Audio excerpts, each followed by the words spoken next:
How are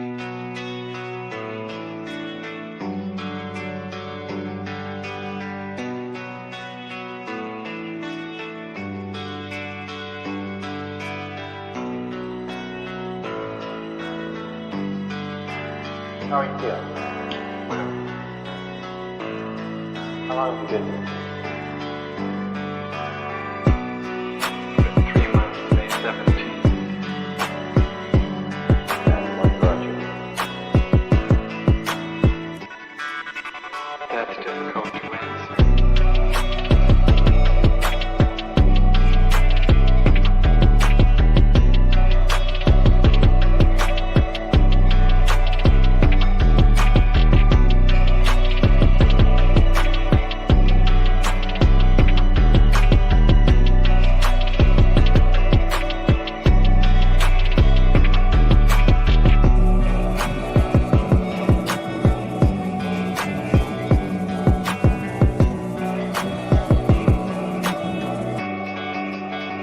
Some idea.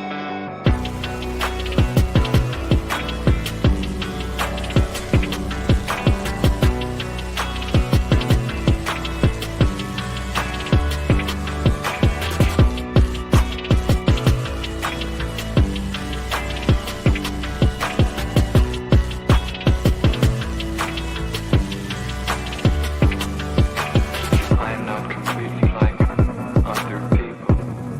What do you mean by that? People dislike me because I am not completely like them.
I am trying to do with my life something which few people try to do, and this influences my thinking and consequently my action.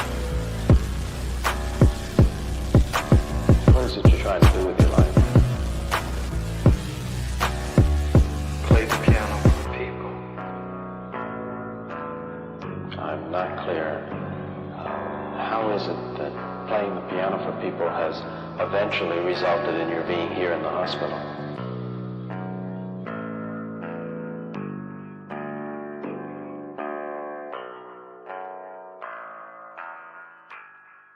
That's difficult to answer.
is the end. There's a noise inside my head of crying people facing death. Is this the end? Is this the end? Oh, I'm burning in the stone.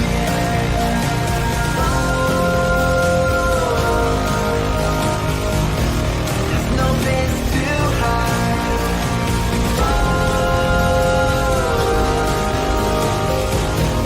I'm burning in the stone.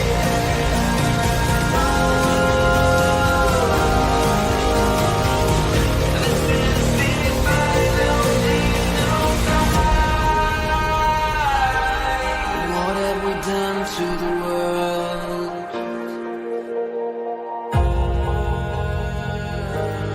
What have we done to the world?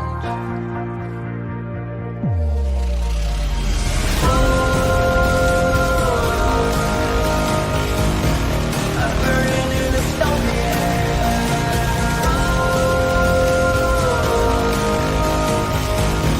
There's no place to hide.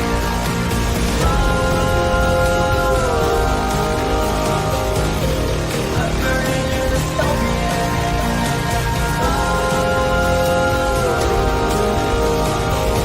This is the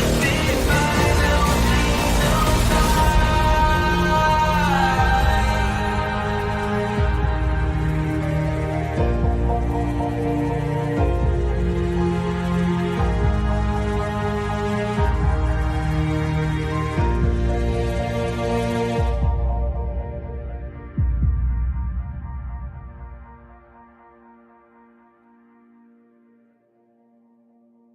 He's calling out cults and conspiracies wild, Gnostic sex cults and theories compiled.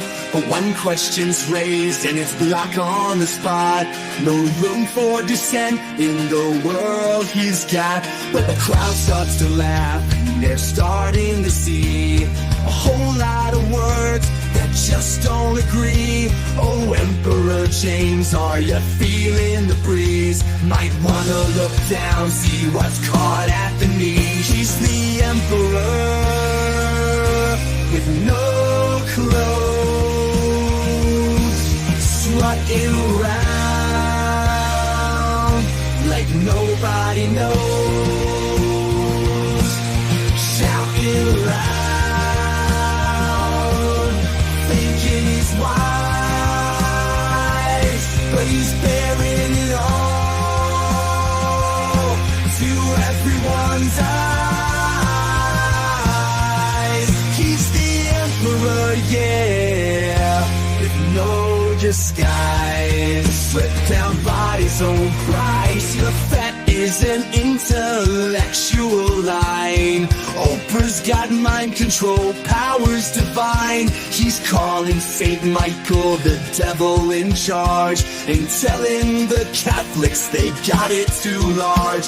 Oh, James, don't you know it's a tricky game when you're calling out folks, but you're doing the same. You say it's a truth only you understand, but the crowd's got a mirror showing just where you stand. He's the Emperor with no clothes, strutting around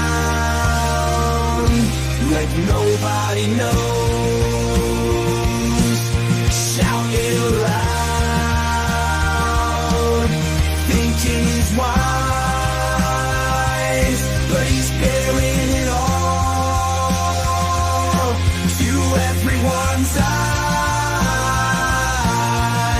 He's the Emperor, yeah, with no disguise, stripped down by his own pride.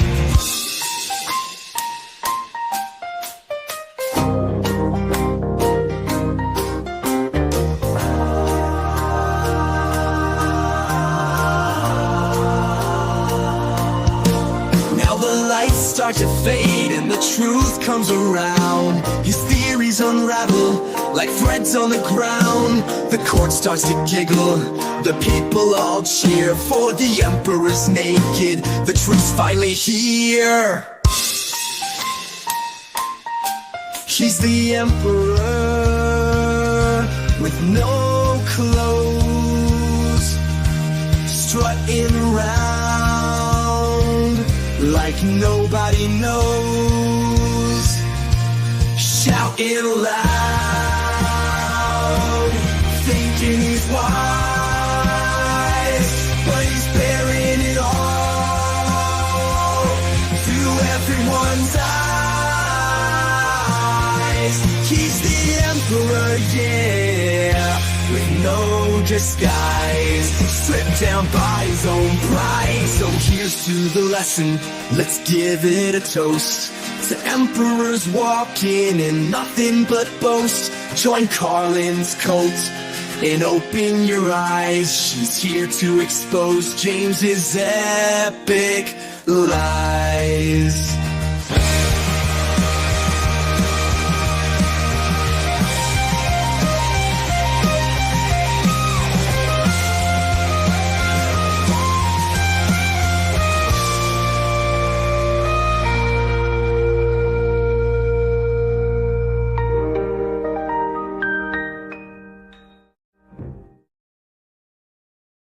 What does I don't know. This might be coded, but I'm not sure. What does a Gnostic sex cult have to do with the far left's goal?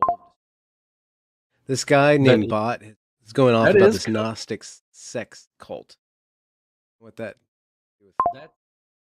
And so we're just not going to answer that question. Okay, so that's I figured that. So we're just okay. That's why I figured that. Yeah.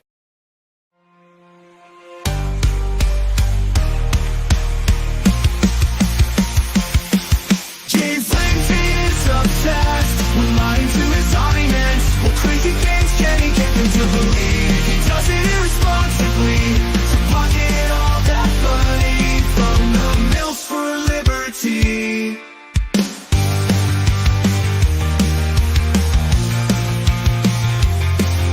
The left hates capitalism, but James won't admit it. He refuses to believe queer theory destabilizes normativity, gender binary, and the nuclear family. James blocks the truth, smears people who try to show him, creates an echo chamber for himself to reinforce his fantasy. He used to believe in something, what happened? Mills for liberty. Gnostic sex cult, building his own world. The Gnostic sex cult, one inch from reality, totally lost it. What can we do but mock him relentlessly? It's not a Gnostic sex cult, James. No, it's not. Stop lying to your audience. No, it's not. It's not Gnostic change. Mary Nardini tells us queer liberation means the annihilation of capitalism. Catch up, James. Whiteness means capitalism. Queer theory hates capitalism. Whiteness means capitalism. Queer theory hates capitalism. Whiteness means capitalism. It's all about capitalism. Everyone knows it's capitalism. The socialist knows it's capitalism. Wake up, James. It's capitalism. Whoa. The socialist knows it's capitalism. Wake up, James. It's capitalism. It's all about capitalism. Everyone knows it's capitalism. The socialists know it's capitalism. Wake up, James. It's capitalism. It's capitalism. To pocket all that money from the mills for liberty.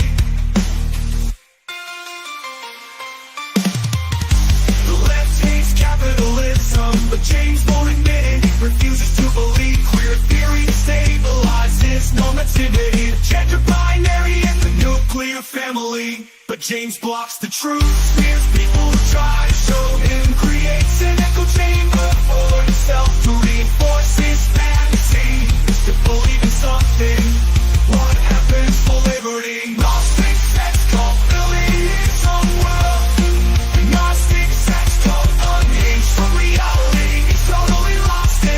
can we do but mock him relentlessly?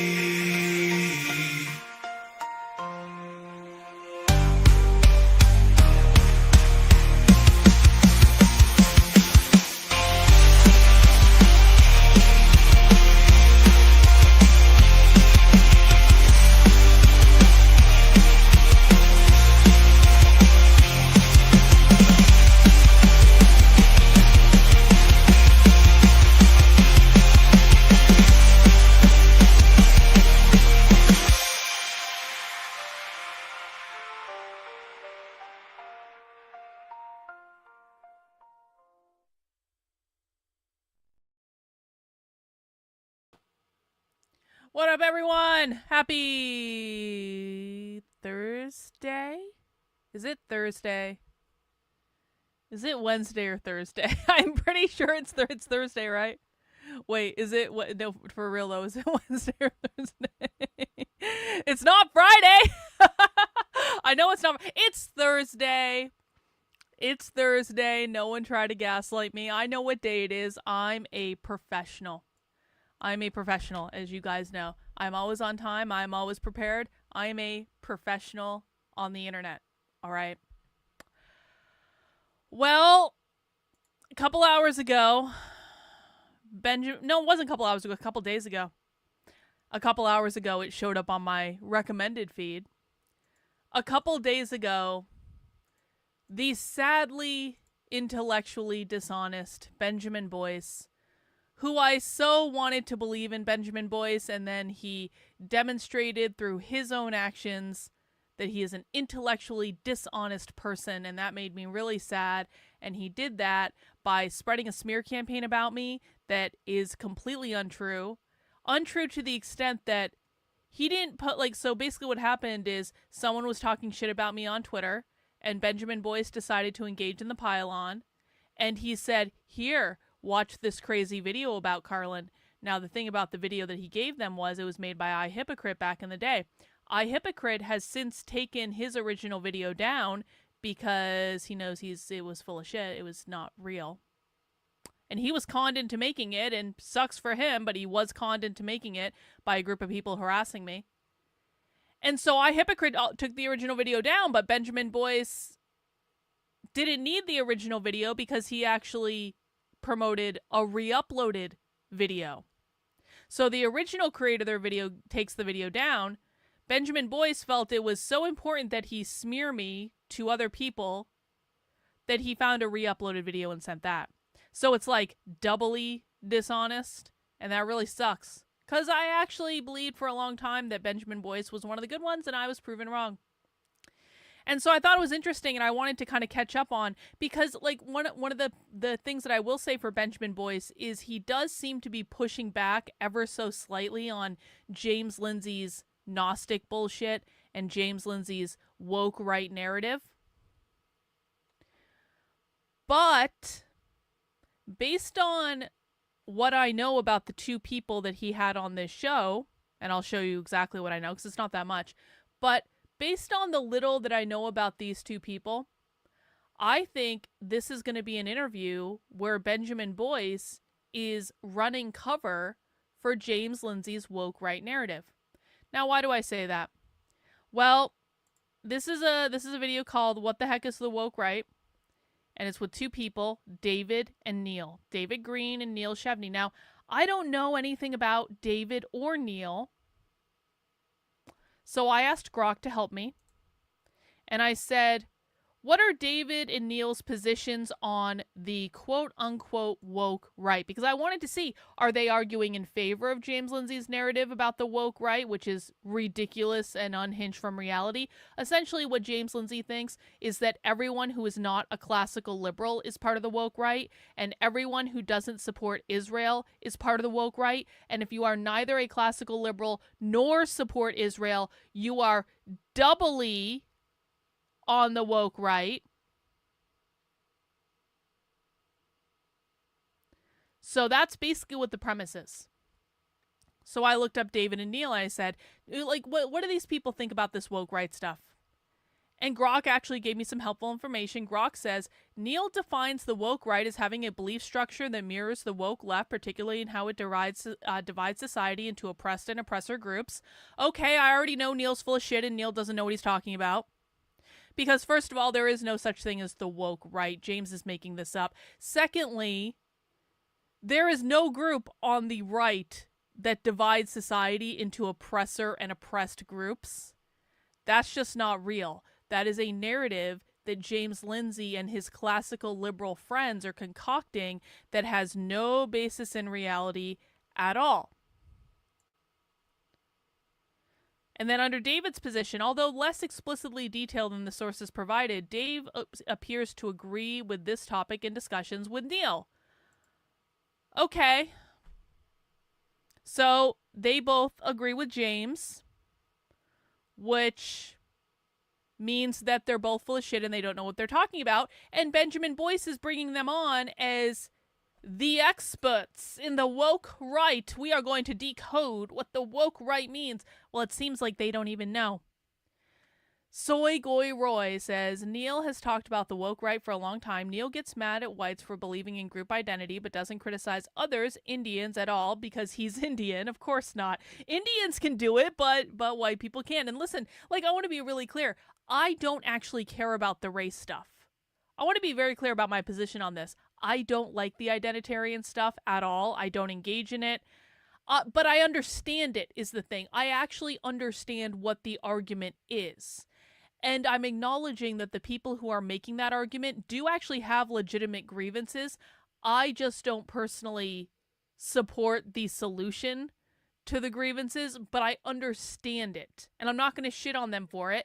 They're allowed to have their opinion, but that's just not the perspective that I bring. Social media comment section says, Neil is, in fact, full of shit. All right. Great. Milo says, monogamy is the woke right from serial adulterer James Lindsay. Yeah, let's talk about that one in a second, Milo. And then Naruto sent in this super chat before I even started the show. Thank you for being a member of the channel for 15 months. Adrian Dittman on Alex Stein last night. I'm not Elon, that's ridiculous. Me screaming at the TV, then turn on your effing camera. Well, yeah, but that was his whole power. Adrian Dittman's claim to power was that people thought he was Elon Musk. And now we know that's false. Now we know that he's not Elon Musk because some magazine tracked him down. And his name is actually Adrian Dittman, and he lives in Fiji. And he comes from a very wealthy family. And, you know, he's running a ruse, and that's all it is. Thanks, Naruto, for that. You had to evacuate, Sunspot. Well, I really hope you're okay. I hope everything's all right. That sucks. Like, the fire stuff going on in Los Angeles, man, is that crazy, right? I feel so bad for everyone. Ravens Poetry, thank you for the $5. I appreciate it. Thank you so much. And then Ravens Poetry says, isn't it ironic James just kept projecting about a sex cult when he was hanging around and probably banging actual sex cult members allegedly? Yeah, we're going to talk about that in a second. Yeah, I have an update on the James sex scandal, which words I never thought would come out of my mouth, but I do actually have an update, and you guys are going to love the update. I promise you. We're going to get to that in a second.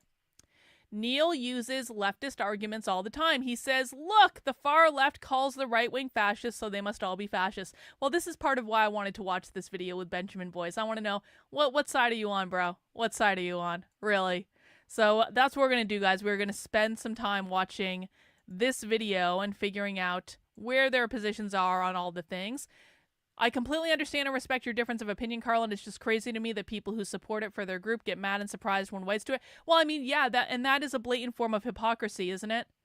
It's like, I may not like all the race stuff, but it's also like, if one group gets it, then another group should get it too. Like, that's kind of like the idea. Now, James has been popping off on his Twitter about the woke right for the last several days. Before we get into the video, I have a couple orders of business. I just want to show you guys some of this. Now, James has not commented on his sex scandal at all. That doesn't mean there haven't been updates. There are updates, and I will share those updates with you in a second. But let's look at some of the stuff that James Lindsay has said about the woke right in just the last couple of days. He is saying that today's youth are either on the woke left or the woke right. the woke has harnessed the power of the youth either way. There is no in between anymore. And that we're all doomed because all the children in America are either on the woke left or the woke right. Okay, James, that's one theory, I guess.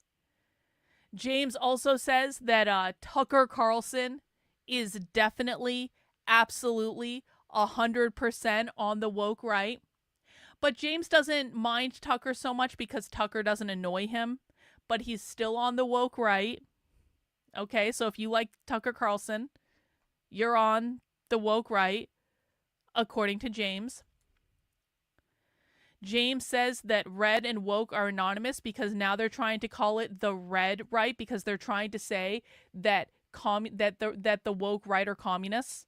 This is the argument that they're making, that the dissident right are really communists, so they're going to call them the red right, like the communist right. Okay, that's an argument, I suppose. Hey, Tayton, adding to any missed Carlin is Right funds. Oh, Tayton, you missed an epic Carlin is Right fund yesterday. I'll tell you what. Welcome, Tayton. Glad to see ya. James is also saying, and this should terrify everyone, I heard a rumor when I was out and about in high places that lots of woke right people are trying hard to get into the Trump administration, which vaguely recognize them as the problem they are, but that the lines I drew around the issue will be extremely clarifying there. So James is trying to hint that the Trump administration is listening to his analysis on the woke right and using it in their hiring practice, which means the Trump administration, if this is true, and we don't know that this is actually true, but if this is true, that means the Trump administration is hiring classical liberals, which doesn't sit well with me. I suspect it doesn't sit well with you guys either. And this is the big one. This is the big one that I want to review. Because James made this little chart yesterday, and all of James's classical liberal friends are sharing this chart. And they're saying, yes, the woke left and the woke right are exactly the same. They want all the same things. Except that this chart is bullshit. This is something that James just made up. And listen, I can spend some time explaining the woke right stuff if people really want to hear it, because I do understand how every single argument he's making about the right is wrong, based on the dissident right-wing groups that I'm involved with and friends with. But I want to focus in on the left, because that's what we do on this channel. I teach people about the far left. I decode the far left. I teach people how to speak the language of socialist. I show you the most extreme dystopian stuff on the left. And based on the things that I have shown on this channel with primary source evidence, I think that we can fact check James's entire left-hand side of this chart without trying very hard. So let me just utilize my chat. I want everyone in the chat that watches my content regularly to get ready, okay? You guys ready for a pop quiz? Let's see if you're smarter than James. We can debunk each of these claims based on what the left actually thinks. So James says the woke left admires international socialism. Does anyone in the chat want to rewrite that for James? Does the woke left admire international socialism? Is that an accurate way to characterize it? How would you characterize it? Let me know in the chat. Tayton says, classical liberals never self-criticize. Perhaps they're Gnostic. Perhaps James Lindsay is actually the one in the Gnostic sex cult. Wouldn't that be funny? So I wouldn't say that the woke left admires international socialism. That's not how I would put it. They are international socialists, because the far left believes that real socialism must be worldwide. Otherwise, real socialism has never been tried.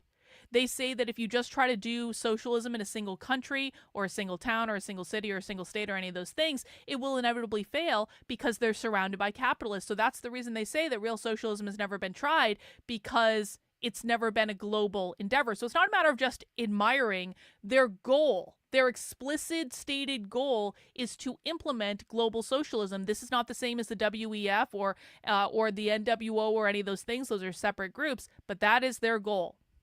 It's all or nothing. Exactly. It's all or nothing. All right, let's go on to the second one. James Lindsay says the woke left blame men. Do the woke left blame men? Is that what's going on the woke left? Do they blame men? Or is it something else? Dragon Ball says, no, they don't blame men. They blame capitalism because capitalism created the patriarchy, and the goal is not to elevate women above men. It is to abolish gender entirely. So it's not a matter of blaming men. It's not a matter of blaming women. They don't want men to exist. They don't want women to exist. That's what they mean when they say abolish the gender binary. The gender binary means men and women. They believe men and women are socially constructed categories that were constructed by capitalism to keep men in the oppressor position, women in the oppressed position. That is what the patriarchy is. And their goal is to get rid of gender entirely, because that's how you create equity. That's how you take this hierarchy where men are on the top and women are on the bottom, and you flatten everything out. If there is no gender, you automatically have gender equity. Non-binary means no binary. The woke left blame the gender binary, the patriarchy, which was created by capitalism. It's not about blaming men. It's about blaming capitalism. Well done. Next up. James says that the woke left believes government redistribution is good if it's called equity. What does the woke left actually believe? Is this the best way to phrase it? Because I don't think this is the best way to phrase it at all. Government redistribution is good if it's called equity. Dragon Ball's in with the win again. He says government distribution. No, this is not about government redistribution. Equity is about abolishing all hierarchy, which means abolishing capitalism and government as we know it entirely. They want to abolish the United States government. They believe the United States government is the capitalist U.S. government. They believe that the Constitution is based in capitalism. But even more simply than that, they believe that private property ownership, which is their definition of capitalism, capitalism is defined as private property ownership, creates all inequities. Private property ownership creates the hierarchy to begin with. And so equity means that you abolish private property ownership to make all resources available to everyone. That's what the left believes. Number 4, James says the woke left believes that everyone should look the same, parentheses, ugly. Is that the best way to put it? Is that how you would phrase that? Everyone should look the same, parentheses, ugly.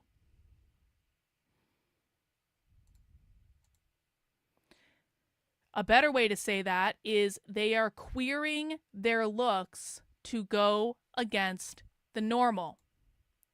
Everyone should look ugly? No, they don't believe that everyone should look ugly. They actually believe that beauty is a social construct created by capitalism, right?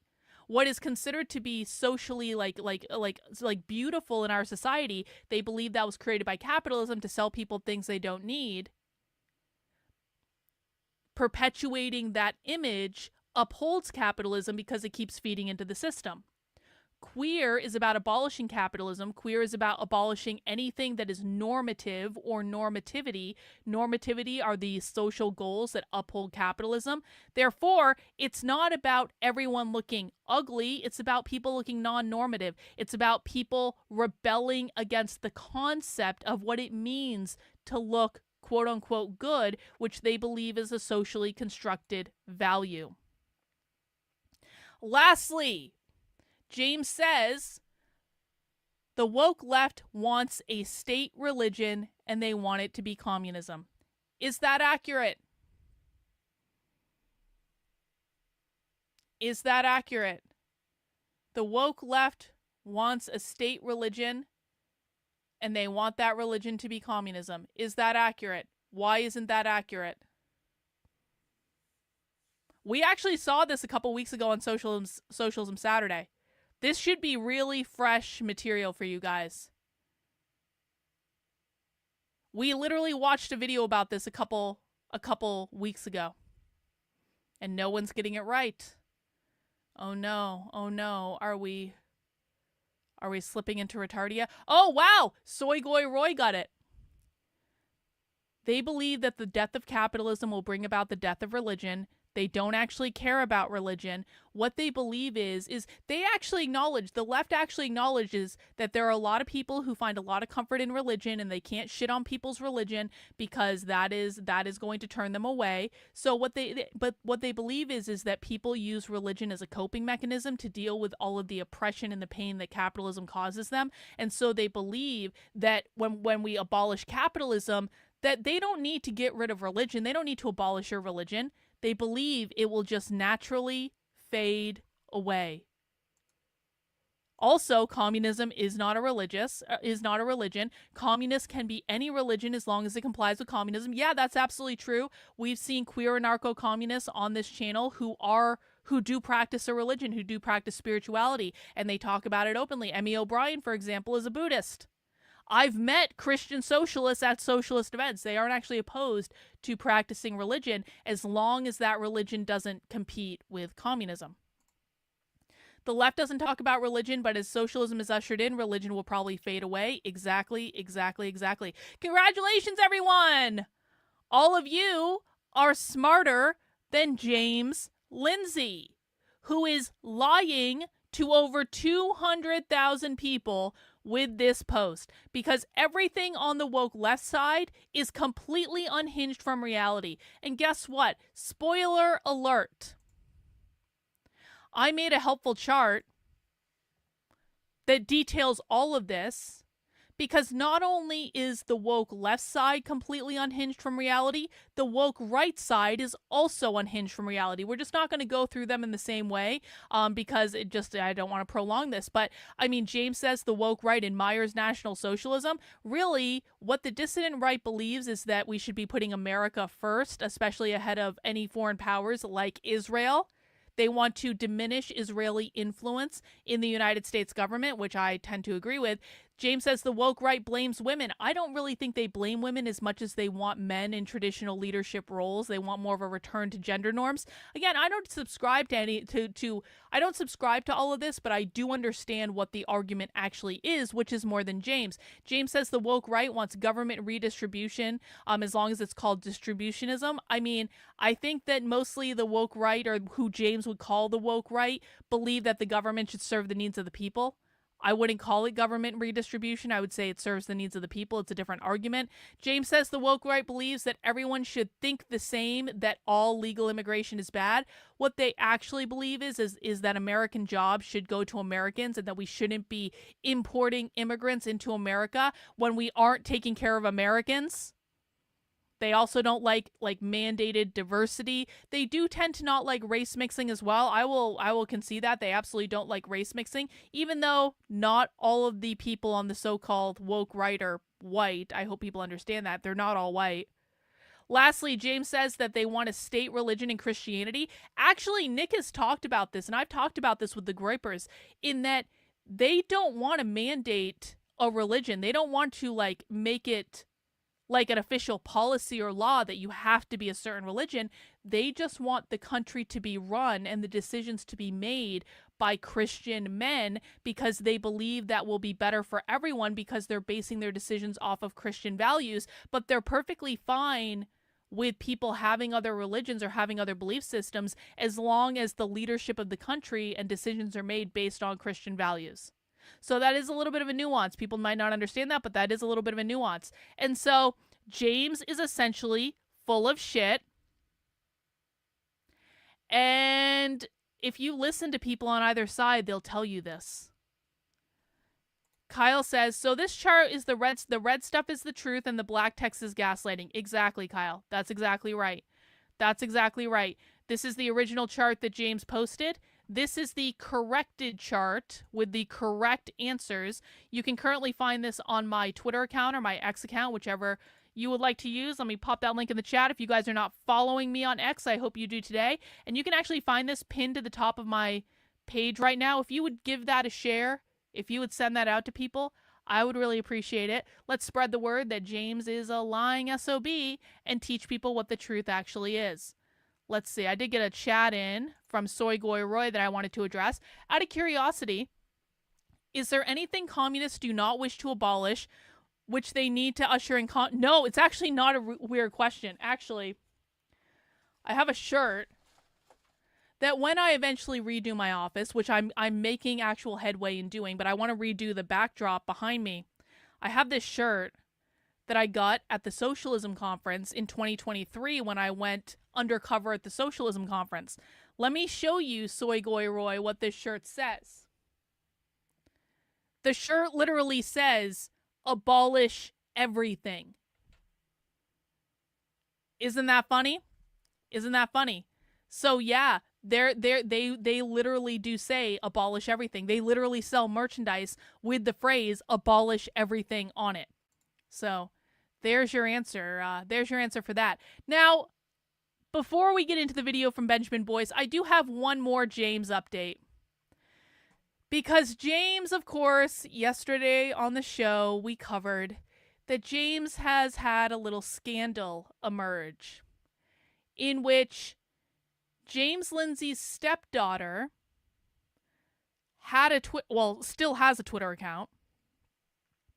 And James Lindsay's stepdaughter started posting on Twitter about the fact that James is in an open marriage, but James is the only one in the marriage who actually partakes in the open marriage. The wife doesn't want an open marriage. The wife is simply kind of resigning herself to the fact that James wants to sleep with as many women as possible and allows him to go out and do it.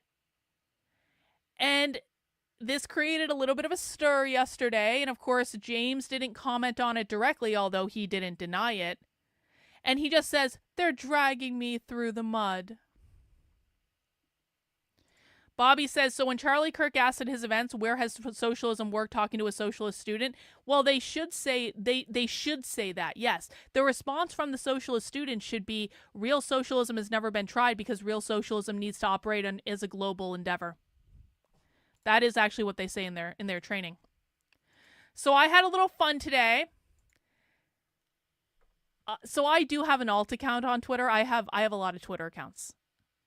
And I do actually have an alt account just in case. And it's at Carlin Alt. And I don't really use it for anything. But I had a little fun today. And when my old friend Carrie Smith was posting about her Woke Right podcast, and James Lindsay retweeted this, I used my alt account that Carrie didn't know about to respond to her. And I said, hey, Carrie, when are you going to comment on the fact that James Lindsay has been exposed by his own stepdaughter as being in an open marriage where he runs around sleeping with groupies at his events?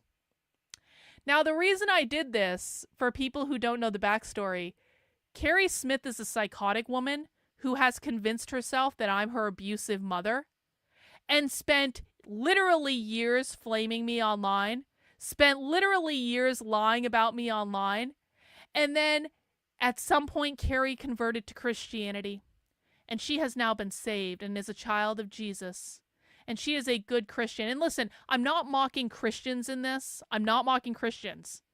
I just don't think Carrie's actually a Christian. I think that Carrie is the one mocking Christians by saying, I am a good Christian and I will teach other people how to be righteous. And the fact of the matter is Carrie is friends with James.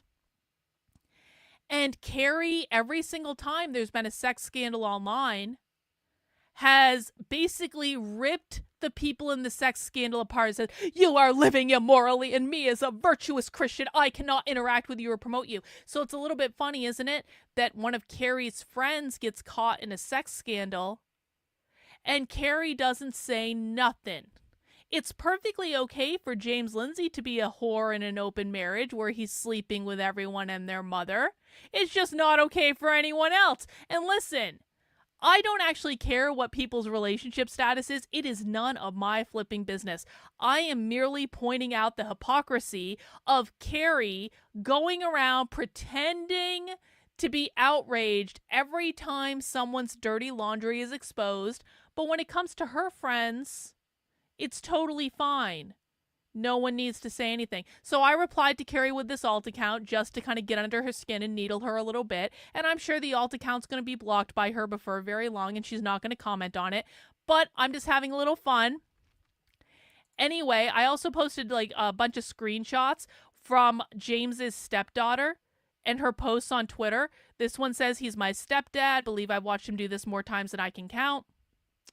This one said, someone really took the time to make a cartoon of my stepdad hanging himself. I disavow this, of course. Do not avow. I'm just showing what happened. In this, she confirms that that James is married to her mother, that her mother does not date other men, but that James sleeps with other women. And then she says they're both welcome to see other people, but only my stepdad does. I've been no contact with him for 3 years, so I don't know if that's changed. And then in this one, she says, my mom only has eyes for him. He's the one partaking in the open marriage, hence why I said one-sided. And she said, my mom used to spend a lot of time talking to me about their open marriage, more than I needed to know, but it's true. Once James got famous, a lot of young women were barking up his tree and probably still are now. Funny turn of events. I've been talking with James Lindsay's stepdaughter in the DMs because I reached out to her yesterday when this all started hitting the fan, and honestly it came from a good place because I saw what was happening, because people started to figure out who she was. And by the way, this is 100% confirmed. This is James Lindsay's stepdaughter, 100% confirmed. I've seen things from her that tell me it's his stepdaughter. I also happen to know one of James's mistresses. I know someone James fucked. She confirmed that this is his stepdaughter. We're going to talk more about the mistress I know in a second, okay? We're going to put her aside right now because I talked to her yesterday too. So this is 100% James Lindsay's stepdaughter. And so when I saw this kind of hitting the fan yesterday, honestly, I kind of felt bad for the girl, because it's like one of those things where you're kind of like newish on the internet and you step in something and you don't realize that you stepped in something. And then all of a sudden you have a swarm of people. I literally just explained how I confirmed it. Maybe rewind. And so I actually reached out to her. I was like, listen, you're going to get a lot of shit thrown your way. Don't get overwhelmed. It's just all nonsense. Like, I hope you're okay. And I honestly do mean this. I was actually trying to be a good person. This is one of those things where I tried to be a good person. It could bite me in the ass, but I was trying to be a good person because, like, I've been on the receiving end of that bullshit and I know what it's like. And I said to her, I was like, just private your account. If it gets too much, just log off. It's okay. So then that started a dialogue with James Lindsay's stepdaughter. And I have all sorts of DMs with James Lindsay's stepdaughter. Apparently, I talk to James Lindsay's stepdaughter more than James does. I wonder how James feels about that. Can someone please clip this and ask him? Can someone please... James, how do you feel about the fact that your stepdaughter is talking to me in private, James? How do you feel about that? Because I'll tell you, apparently, one of the things I found out was that James Lindsay's wife really, really, really does not like this open marriage. And that James's wife was one time, like, talked openly about the open marriage with her daughter. And one time told the daughter that James was sleeping with women that were around the daughter's age, at this time around like 23-ish. And that kind of freaked the daughter out. And if we're honest about that, that's a little gross. Like, honestly, James is sleeping with really young groupies. Now, I also know that James is sleeping with older groupies because yesterday I got messages from people who sent me a picture of a very older looking blonde woman who did the walk of shame out of James's room at an event in Idaho not too long ago. And I literally have her picture. I also, separately than that, talked to one of James's mistresses, and I didn't know for sure until last night that this person actually slept with James. I kind of suspected because, listen, I've heard things over the years. I wasn't ever going to talk about this publicly if this wasn't made public, but I have heard things over the years, and I kind of suspected, and I can absolutely confirm the person that I talked to does know James Lindsay personally and has for a long time. Like, I know that. Now, check this out. I'm going to tell you the really fucked up part of all of this. Do you guys remember several months ago when we found out that James Lindsay's wife hates me? And that one of the reasons that James started being such a dick to me was that James Lindsay's wife hates me?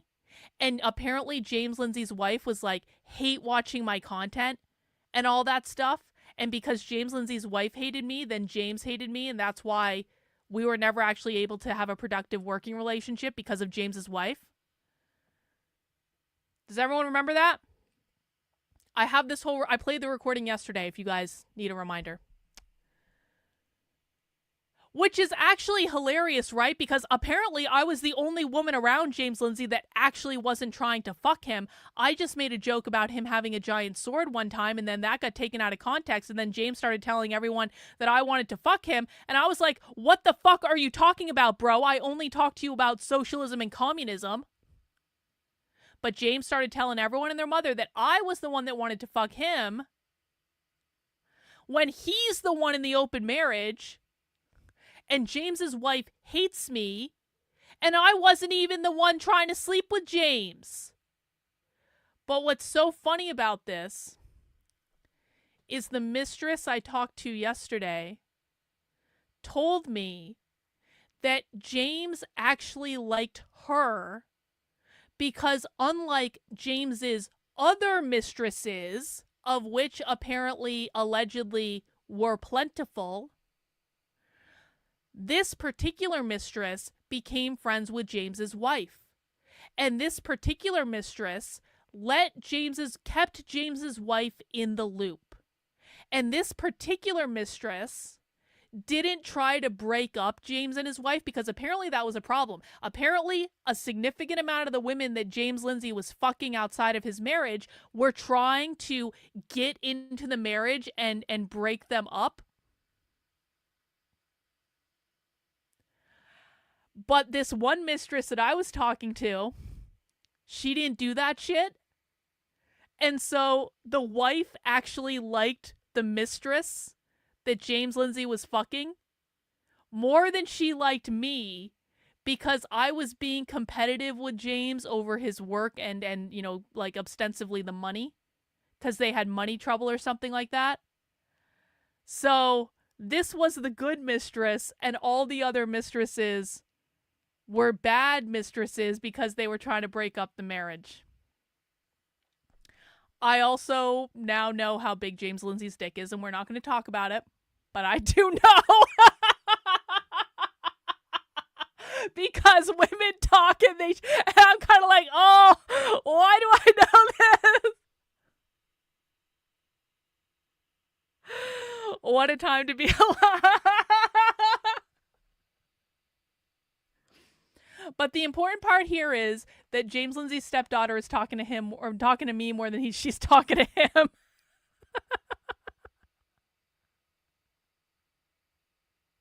And James Lindsay's stepdaughter is actually a really nice girl. And I really don't. So what's happened is, so this Twitter account doesn't exist anymore. James Lindsay's stepdaughter has deactivated this Twitter account. I'm not telling you guys how you can find her. Everyone leave her alone. Don't harass her. Like, James being an asshole is not her fault, okay?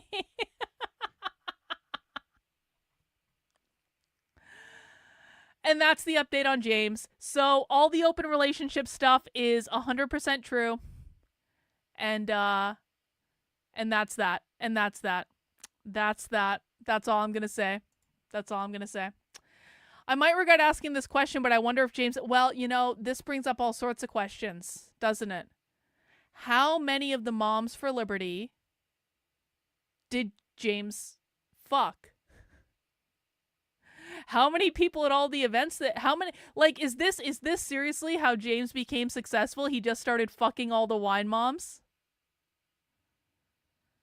Is this why he was doing all the Moms for Liberty stuff? Has James ever fucked Tiffany Justice? Is that what's going on? Because we already know Moms for Liberty had one sex scandal with one of the co-founders where they were having all sorts of threesomes and doing weird stuff. I don't know. Yeah, exactly. Was James Lindsay fucking Deb? Deb was having problems with her husband at one point. I know that. Who knows? The possibilities are endless. But that is where we're going to leave that, guys. Let's get into this video with Benjamin Boyce. Please make sure you have mounted the like button for me if you should be so kind. Please make sure you subscribe to the channel if you are not already. I want to find out what they were talking about with the woke right stuff in this podcast, because against all sanity and rationality, the woke right label seems to be sticking around, and people are really trying to make this woke right label happen. And I think it's stupid, and I think many of you think it's stupid as well. But people are really trying to make woke right a thing, so we got to keep on top of it because, of course, it's bullshit. And yeah, isn't this the funniest thing? The Gnostic sex cult was really James all along. And I think, listen, can we just say this too? I never wanted to sleep with James. That was never actually even a thought that crossed my mind in any sort of it didn't cross my mind beyond making a joke on the internet. But James went around telling everyone I wanted to fuck him, and James went around telling everyone I was trying to fuck him.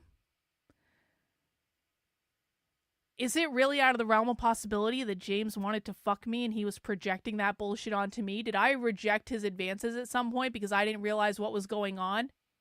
Did that actually happen? These are things that are running through my head. Because I actually was at events with James around the time all that shit was happening and his open marriage started. And I was like, gross, yo! Did I say something? Yes, it is the ironclad law of woke projection, as some might say. I just admired him for his work. I didn't actually care about the rest of it. But I'm the one that still got in trouble anyway, per usual. Anyway, let's see what happened. Conversations, which is going to probably be calm. I don't know how excitable these two gentlemen are, but this is Dave Green, the distributist, and Neil Shenvi, who is an author. Neil, what else do you do other than write tons and tons of books? Articles? I tweet. You tweet, which is another form of writing. Well, depends who you ask. I'm also a homeschooling theoretical chemist, so that's my Okay, great. one of my titles. You guys do stink bombs? Awesome. On Thursdays? You know, my son is now 15, and he actually wants to be a cosmologist, and we talk about quantum mechanics, believe it or not. He's been pushing me, actually, because he wants to know about particle physics now. And I'm like, I'm not a buddy. That's a different field, actually. But Fun. That's where I think I stopped my physics classes around the quantum mechanics level. I was like, okay, I'm just going to become an engineer. You missed out. Really? Okay. Yeah. I'm great at statistics, so I could probably do statistical chemistry. I've got that down. Yeah, fascinating stuff. So, but we're gathered here today to talk about this barb of a term or brilliant term. We'll decide over the course of the conversation. What is this woke right thing? Is the term itself just a bludgeon, or is it describing some sort of phenomena within the so-called right side of the discourse? So I'm going to let you guys map out how you want to map out what this term is, and then wrestle with what the implications of it are. I think there is a critique from the right wing about this term, but I think I should let Neil introduce it first so that I'm not just critiquing air. Sure, yeah. Let me just. Why don't I define how I use it, and then I'll define it first, and we'll just talk. Sure. So I'll sort of document where I'm coming up with this stuff.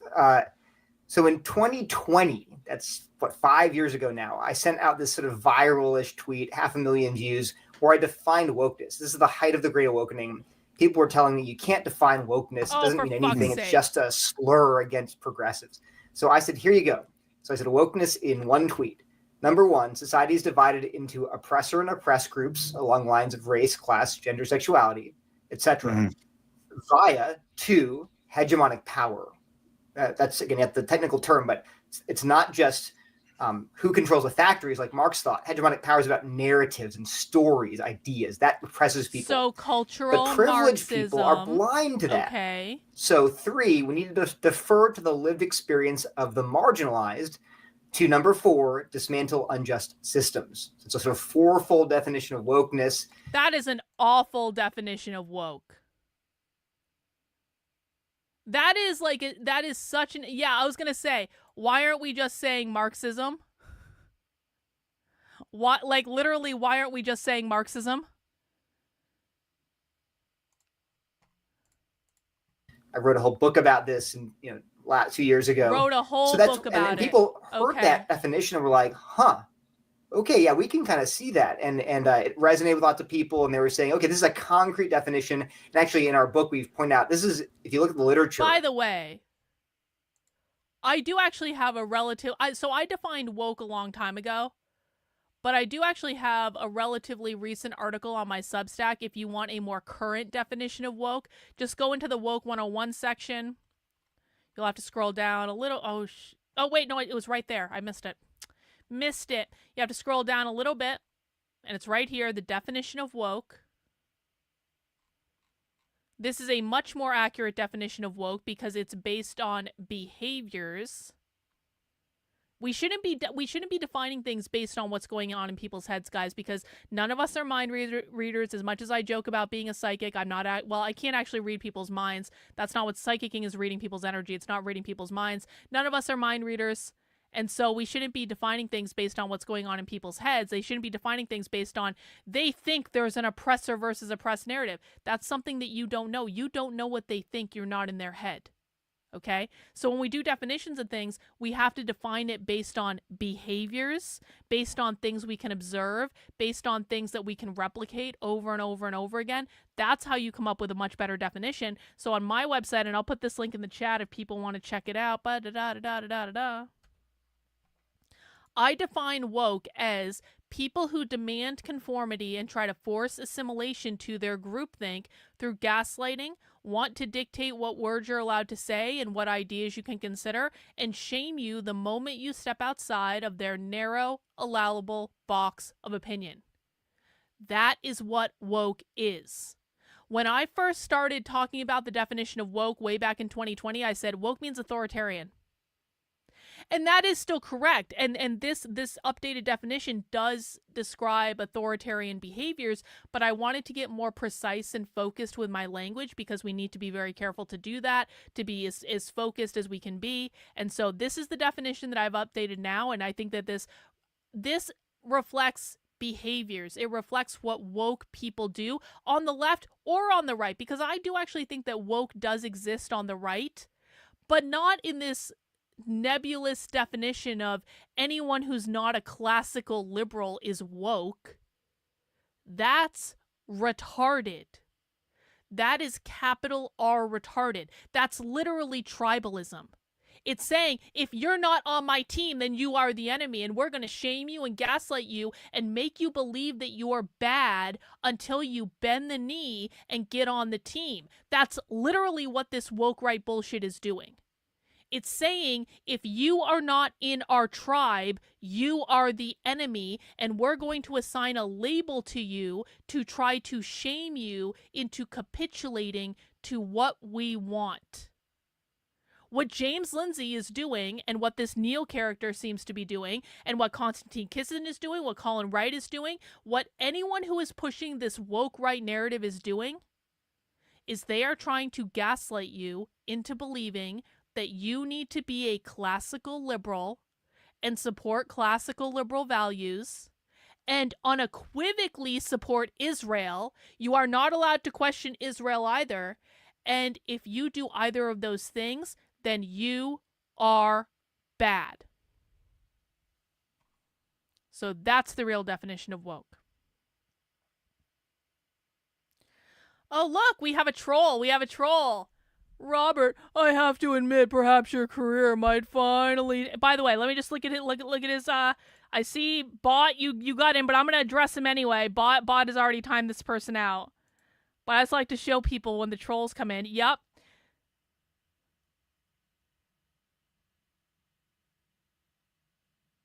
Oh, William was in the chat earlier talking about, did Carlin actually show the messages the mistress sent? No, William. No. So this isn't the first time William has chatted in today.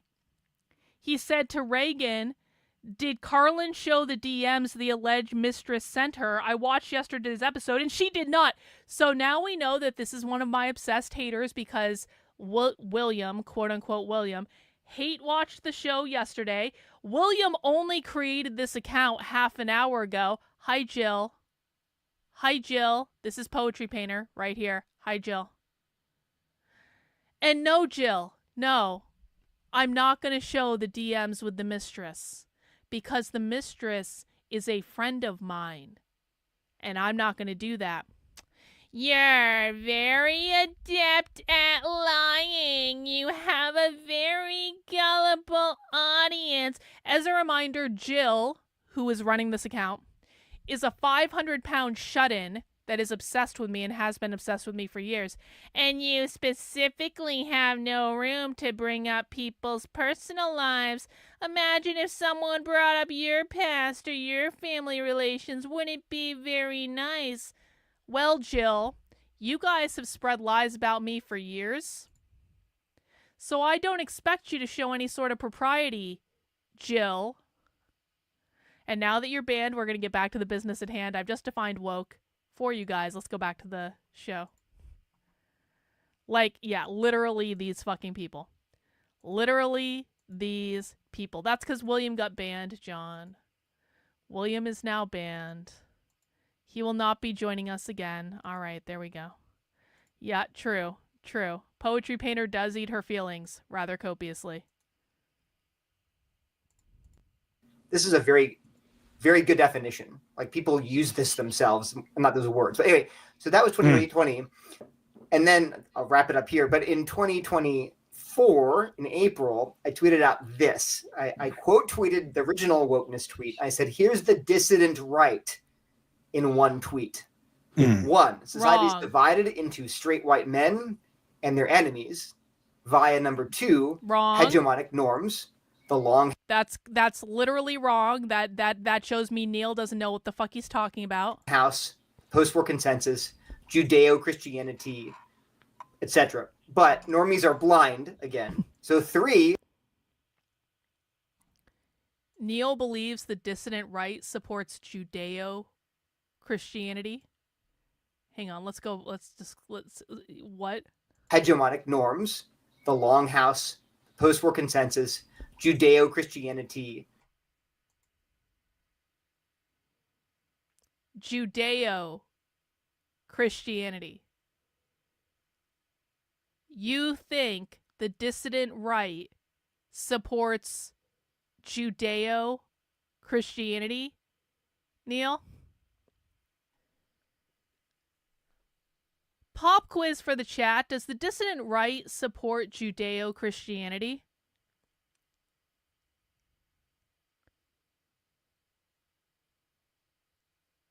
Like, that's what he said.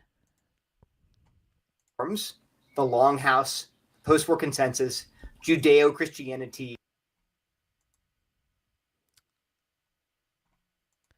Yeah, that's like an instant fail. Yeah, no. No, they don't. No, they don't. No. Wrong. I just want to make sure I heard that. I'm sorry, like, this is like boggling my mind. Right in one tweet. One, society is divided into straight white men and their enemies via number two, hegemonic norms, the Longhouse, post-war consensus, Judeo-Christianity. Okay, so I misunderstood what he said because he phrased it in a really bad way. He is saying that Judeo-Christianity puts straight white men in an oppressed category. which also is not correct. That's not what the dissident right believes. But I do want to make sure to be accurate. Etc. But normies are blind again. So 3 need to red pill them to 4 retake the West. So basically I have this same fourfold definition of the woke left and what came to be known later. And all of this I wasn't is using wrong. it at the time, but as the woke right. So a lot of people saw that definition, that symmetry, and said, "Oh yeah, okay." And I didn't call it the woke right; I called it the dissident right. That term came along later-ish, or I was aware of it. No, the dissident right was being used I was in 2017 using that term. Oh no, I meant the woke right term. Okay, yeah. So that's interestingly, Dave, it's a good point. So when I tweeted that out, lots of people said, "Oh." I started using the term woke right in early 2021, for the record. And actually, some guys that I think would consider themselves dissident right kind of agreed with that. They're like, "Yeah, we believe that." Then other people on the dissident right said, "Well, no, we're kind of elite theorists, and apparently there's a spectrum." So I was kind of scratching my head and thinking, there certainly is a spectrum. Exists. That's exactly right. And so I always aim with the woke left. I really struggled to find a good term that wasn't just slander. I wanted to say, well, it's clearly woke, but let's define that. I don't want it to be this. Perhaps a good term would have been Marxism, or socialism, or communism. All of those would have been acceptable terms. Pejorative. I want it to be descriptive. So I was trying to do that, and I was out later about why I use the term woke right rather than dissident right. But bottom line, that's how I define it. I never intended either definition to be pejorative. I want it to be descriptive. Yeah. No, it's fine. And I think it's.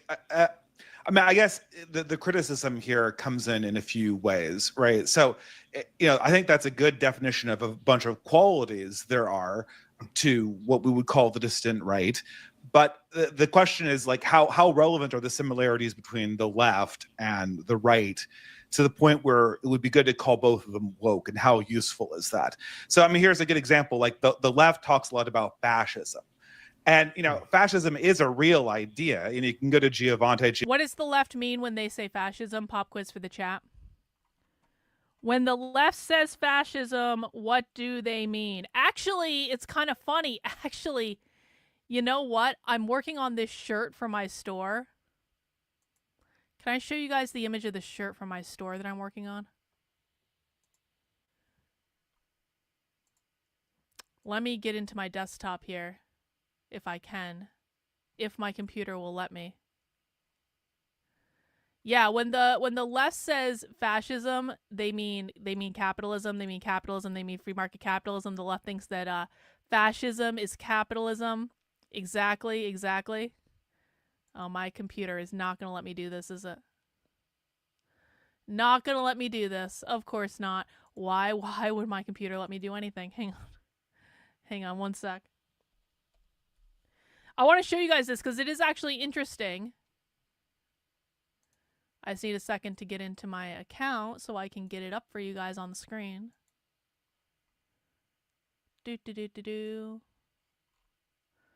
Yep, when the left says fascism, they mean capitalism. Let's see. Where is my design? I think it's this one. You guys are going to like this, though. It's going to be worth the wait.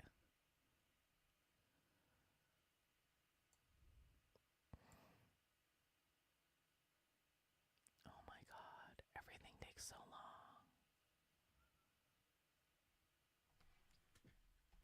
Everything takes too long. So I found this image yesterday of the 1921 definition of fascist from a dictionary. And so I'm going to put this on a t-shirt. And it says that fascism in 1921, one of a body of Italian nationalists organized in 1919 under Mussolini to oppose Bolshevism. So the definition of fascism from 1921 is literally you're part of a movement to oppose Bolshevism, which is a fancy way of saying communism. Isn't that funny? I'm going to put that on a t-shirt. Anyway. Oh, gotta set up my sound again. So Neil is saying, look, guys. The left calls everyone fascist. Gentile, and you can read about the ideology of fascism. But the way the left uses it is in vague way that kind of like applies to all of their enemies. And if you read Umberto Eco, who's another great author, the left is actually not vague at all. Anyone who thinks that the left is vague at all has never listened to the left. Confirmed, Dave has never listened to the left, because the left explicitly means capitalism when they say fascism. He had a very famous article that aired in the 90s in the New Yorker, I think, and it laid out like the qualities of fascism. But the problem is that a lot of the qualities of fascism applied to huge swaths of human ideology. It was so general that most non-progressive individualism, meritocracy, a work ethic, telling time, being able to write, were those the components of fascism laid out by the New York Times? Gee, what a coincidence. All of those things also support capitalism. Those are pillars that support capitalism. That's why, because they always define those things as white supremacy. Whiteness, of course, means capitalist. These people are still so far, like, it both boggles my mind and really pisses me off that the collective brain power of the classical liberals has not yet figured out that everything the left says and does is about abolishing capitalism. Like, I'm really starting to think these people are stupid. How hard is this to understand? The primary goal of the left is to abolish capitalism. When they say whiteness, they are referring to systemic racism. Systemic racism means the system that upholds capitalism. Systemic racism means the system that upholds racism. The system that upholds racism is capitalism. When the Smithsonian Museum had a thing about whiteness, it was all about the pillars that uphold capitalism. It was about individualism, meritocracy, work ethic, things like that. Those all uphold capitalism. When the left is talking about gender and the patriarchy, they are talking about the hierarchy that capitalism created to put men on the top and women in a submissive position, raising the nuclear family in the home. When the left is talking about the nuclear family, they're talking about the social reproduction mechanism of capitalism. When the left is talking about smashing the state, they don't just mean the government, they mean the capitalist U.S. government and the capitalist U.S. Constitution. They say this out loud all the time. The Mary Nardini gang says queer liberation means the annihilation of capitalism. We read a paper yesterday about polyamory and BDSM, and the left and queer activists engaging in polyamory and BDSM as a pushback on the political ideology of capitalism. It said capitalism all the way through the flipping document, as it always does. And the collective fucking brain trust of the classical liberal anti-woke brigade can't figure this shit out. I'm starting to question all of their intelligence. Ideology is qualified for at least half of them. And only a few of them were. How much do you guys want to bet that anytime they're talking about the left in this entire podcast, they are not going to say the word capitalism once? Exclusive to the 20th century ideology that we call fascism. So when Umberto Eco is a brilliant man in his own right, and it's not a detraction on him, but what this definition allowed, progressives to do was to, because there was an overlap between various ideas in the past and fascism, they could use Umberto Eco's definition to kind of like group everyone into this terminology, even though those similarities weren't very relevant. Like, two things can be similar and those similarities can't be relevant. An example I like using are, humans can eat oranges. Like, a lot of animals can't eat oranges because it's toxic to them. Fruit flies can also eat oranges. Dogs cannot, it's toxic to them. But humans are more like dogs than they are like fruit flies, even though they can both eat oranges. And so, I do agree that the definition of woke right, and then when you're pointing to some of these things like hegemony, is like, this is very easily something that is both on the dissident right and on the progressive left. And the reason why is it's originally a concept that comes from Pareto and Moscow, who are right-wing thinkers. Gramsci takes that idea and transfers it to the left. which is why Gramscian Marxism is in many ways a hybridization of Marx with right-wing ideas. And that goes on to influence people like Michel Foucault.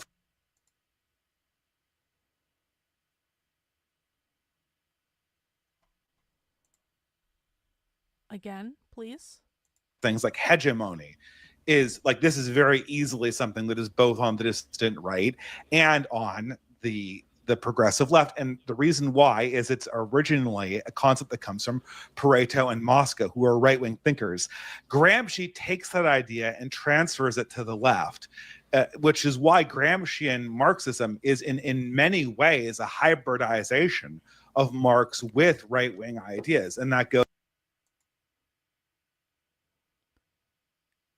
Gramsci is a hybrid of Marx and right-wing ideas.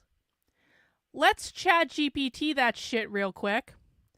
Is Gramsci, I'm gonna have to spell that correctly, a hybrid of Marx and right-wing ideas?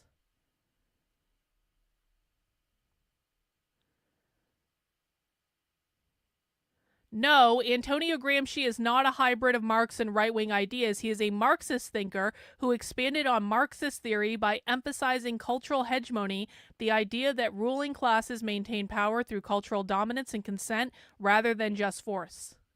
ChatGPT says no, bro. No, you're wrong. ChatGPT is not perfect, but I'm going to have to go with ChatGPT on this one.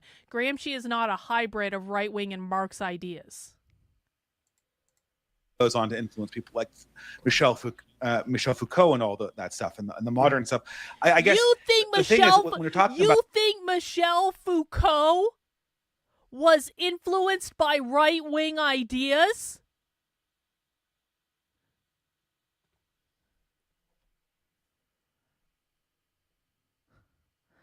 Was Foucault influenced by right-wing ideas? Anyone who knows who Michel Foucault is knows that this is laughable. Michel Foucault is one of the basic founding fathers or founding they-thems of queer theory.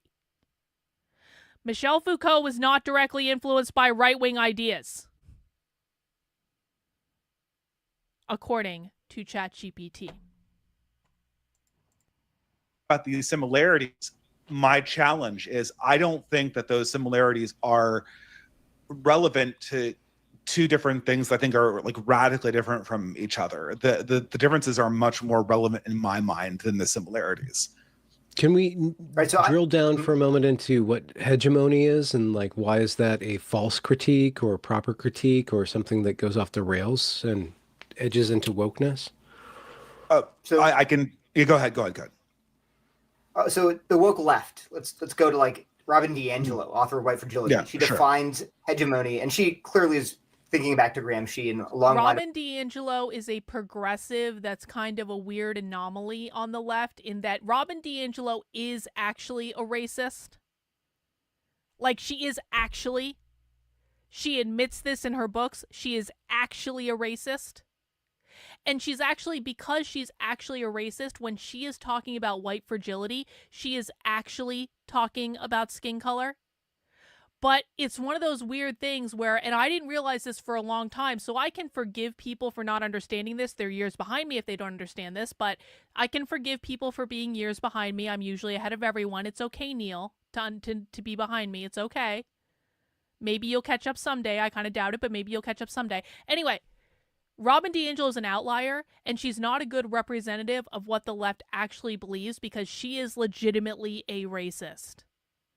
And because of that, her work is skewed in a certain way, but you don't understand that if you're not listening to all the other people on the left. What Robin says is kind of its own thing. It's not replicated across other thinkers on the left. It's just not. And that's part of the reason why Robin DiAngelo basically got excommunicated from the left, because Robin wasn't acting as part of the collective. Robin was useful to them for a little while, and so they used her. And then when the part broke, just like a cog in a machine. They removed the part. They put her over there. We have basically never heard of Robin DiAngelo again. She's like off the internet. I tried to find stuff with her. She doesn't do anything anymore because she wasn't part of their collective voice. She wasn't following the talking points. So she's a really bad example to use. And if the only thing you ever follow are right-wing clickbait bullshit about the left, you might think that Robin DiAngelo's like a big dog, but she's really not in reality. Of critical thinkers, but she defines it as the power of the ruling class, whether it's whites or men or heterosexuals, to impose their ideas on culture in a way that seems natural and objective and neutral, so that all of us are socialized into this system of thinking. We don't even realize it. We're like a fish in water. We can't envision other ways of living out society, of organizing society, because of this cultural hegemony. And she definitely overtly is thinking about Gramsci and her concept of hegemony. I mean, the word itself goes back before Gramsci, obviously, but she's referencing a Gramscian ideas. That's what, and I think the what people are calling the woke right, and we talk about this later, but they have a very similar idea about hegemony and what is the liberal hegemony we live in. But they're so also, I mean, what's their idea? Can you articulate their idea? The idea is that ruling power structures create narratives that solidify their rule. This is what these people were arguing over who did it, but Pareto and Mosk. I'll just use both of them to not step into hot water. This is what I think Mosk called a political formula. And this is an idea that becomes very relevant in the 20th century because 20th century states literally form the ideology of their people. States before the 19th century do not have the technological capacity to do this very easily. They have to work with the religion and the folk beliefs that the people have. But 20th century states educate their population. So it becomes impossible to notice the descriptive reality that 20th century states and have ideologies and use this ideology to train people to obey their political formulas. The key is they're blind to Orwell it. pointed this out. Bernays pointed this out, right? Mark McLuhan pointed this out. This is like there's so many authors across the 20th century that recognize this reality. Sure, it does come through Gramsci too, but they needed Marxists needed Gramsci to rescue them from the materialist explanations of class, which were not sufficient to describe this reality.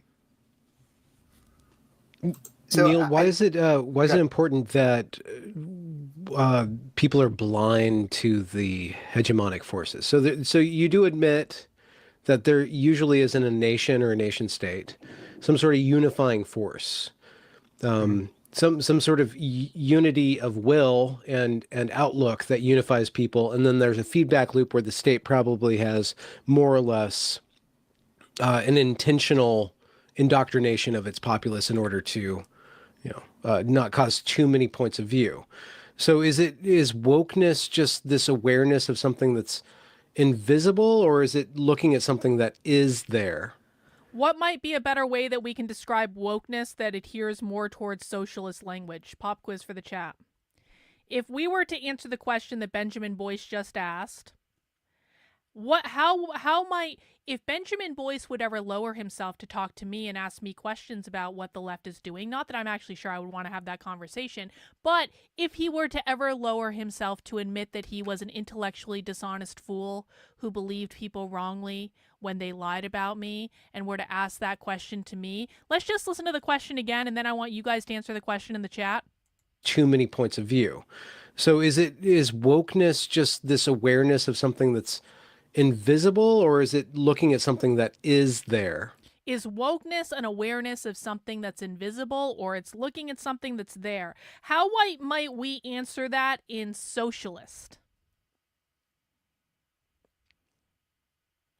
Do you guys know? Because it's a really basic concept in socialism. It's something that socialists need to do in order to overthrow capitalism. But when we're talking about wokeness, when we're talking about being woke and where that idea comes from and what that idea references, what are they actually talking about? Class consciousness, baby. It is about class consciousness. Bot says collective consciousness. No. Reagan got it right. Reagan wins this round. They are talking about awakening to class consciousness. They're talking about awakening to the fact that there is an oppressive force in society, and that force is called capitalism. And capitalism keeps people in oppressed positions by the dominant people that are in power. In this case, the people who are in power are the people who own private property, the people who have more money than you, the people who have more resources than you. Capitalism means private property ownership. It means your ability to own a home, your ability to own land, your ability to own an apartment rental that you rent out as a landlord, your ability to own a private business, whether that private business be big or small. Your intellectual property is a form of capitalism.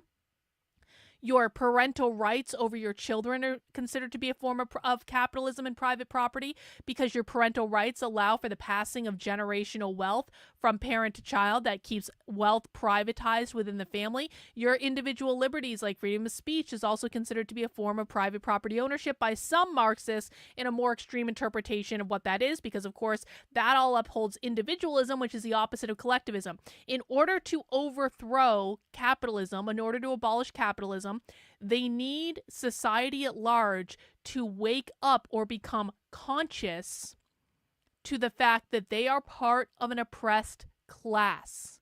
That's what being woke means. You are woke to the fact that oppression is a thing. You are woke to the power structures that exist. This is all a fancy reference to class consciousness. Does everyone understand? All right, let's see how Neil and Dave answer this very, very, very, very, very simple question. And then critiquing. So I'd say two things. One is that I don't deny that hegemonic narratives exist. There are just these innate subconscious narratives we have in culture that affect how we just think about reality. We don't take it for granted. I agree with that. That's sort of obvious common sense. And I give examples for conservative Christians of things like how, beauty standards. My girls walk around every day. They're 14 and 12, and they're just bombarded by Hollywood. Beauty standards are created by capitalism. Madison Avenue pushing a certain narrative about their value coming from their appearance. Why is it so hard for me to raise them with biblical values? And the answer is because they're literally there's a hegemonic narrative in our culture about how women's worth comes from their beauty. Or take abortion. There's a narrative, my body, my choice. There's slogans, there's signs everywhere you go. That's the right people saying the right things, the celebrity. That's hegemonic power. So I'm not denying that exists. But so that's one thing. I want denying that. But it's often complicated. I think Gramsci tended to think in terms of like we were talking about. So Neil has not actually answered the question at all. Has Neil provided us with any kind of like useful information, or is he just pontificating about philosophy? Do you guys see why the classical liberal brigade absolutely fucking sucks at understanding what the left is doing? They're looking at this from this autistic interpretation of the philosophy of dead people. They don't care about what's going on in the real world. This is why that none of these people can predict what the left is going to do, what they're going to say, where they're going to show up, things that are very, very easy for people who watch my content, because when you actually listen to the left, fun fact, they tell you what they're going to do. But these people have no idea. They have no idea what any of this stuff means, because they're just having fun pontificating about philosophy. This is basically a circle jerk. That's what this is. This is not helping. The regime imposes their ideology onto basically everyone. Everyone's brainwashed now. So the woke left, the critical race theorists, for example, would say, we're a racist nation that's been baptized into white supremacy, and you can't even see it unless you... Is that what the critical race theorists would say? We are a racist nation that have been baptized into white supremacy? Is that what the critical race theorists would say? Or would they say that we are all oppressed because of systemic racism being a reference to the system that upholds racism, because racism is about a system. It is not about your skin color. It is about a system. And guess what? That system means capitalism. Get a critical consciousness, which we'll come to, meaning you're woke, you become woke, you There recognize suddenly, oh, I'm part of this racist nation. And that's basically so the close, normies. Neil. So close. They would call it normies, yes, so far. but people are blind to it. They have people to get are blind woke to something, the that's liberatory for sure. consciousness to even perceive it. So I would say that those two things are problematic. One is that there's not just one narrative. So, for example, I'm in a homeschooling Christian co-op community. All my kids' friends are... There is one narrative, bro. You just don't understand it. Christians. We have a very different narrative. If you're in our community, you'd be looked at as weird if you had the pro-choice slogans and narratives. So, and oftentimes, think about regime change. I mean, Donald Trump just won re-election. He's bringing a very different narrative into his policies. Now, will it filter down into the DOE? I don't know, Department of Education. That is the critical question of our time. They should be abolishing it. But my only point is, it's the woke, I would argue, on both sides tend to have this very contextless and uniform and homogeneous view of hegemony. Wrong. And that, by definition, I mean, that's Gramsci's whole project. It's complicated. Well, you can see how it comes from Mosca too, right? Because Mosca and Pareto are called the fathers of Italian elitism, and their thesis was that ideas start, well, generally they start from the top and go to the bottom, and so this is kind of ironically a difference between left and right. Is the left likes this because they see racism. The left has a huge problem in that they are unable to create the racial egalitarian systems that they promised people to generate in the 60s. They promised this, they were not able to deliver it, and they are in crisis.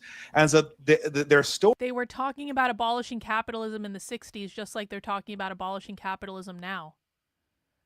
The system that they're trying to create is abolishing capital. They're talking... Yeah, exactly. This guy doesn't... These fucking people. They don't even know what groups they're talking about. Story is that there's a top-down hegemonic flow of ideology that is racism. Ironically enough, the right believes that most racial conflict is organic, that it sort of bubbles up from implicit and intrinsic qualities of the human creature. Well, that's true enough, and that this is sort of like weeds growing out of the ground, and maybe you'll never be able to get rid of it in all probability.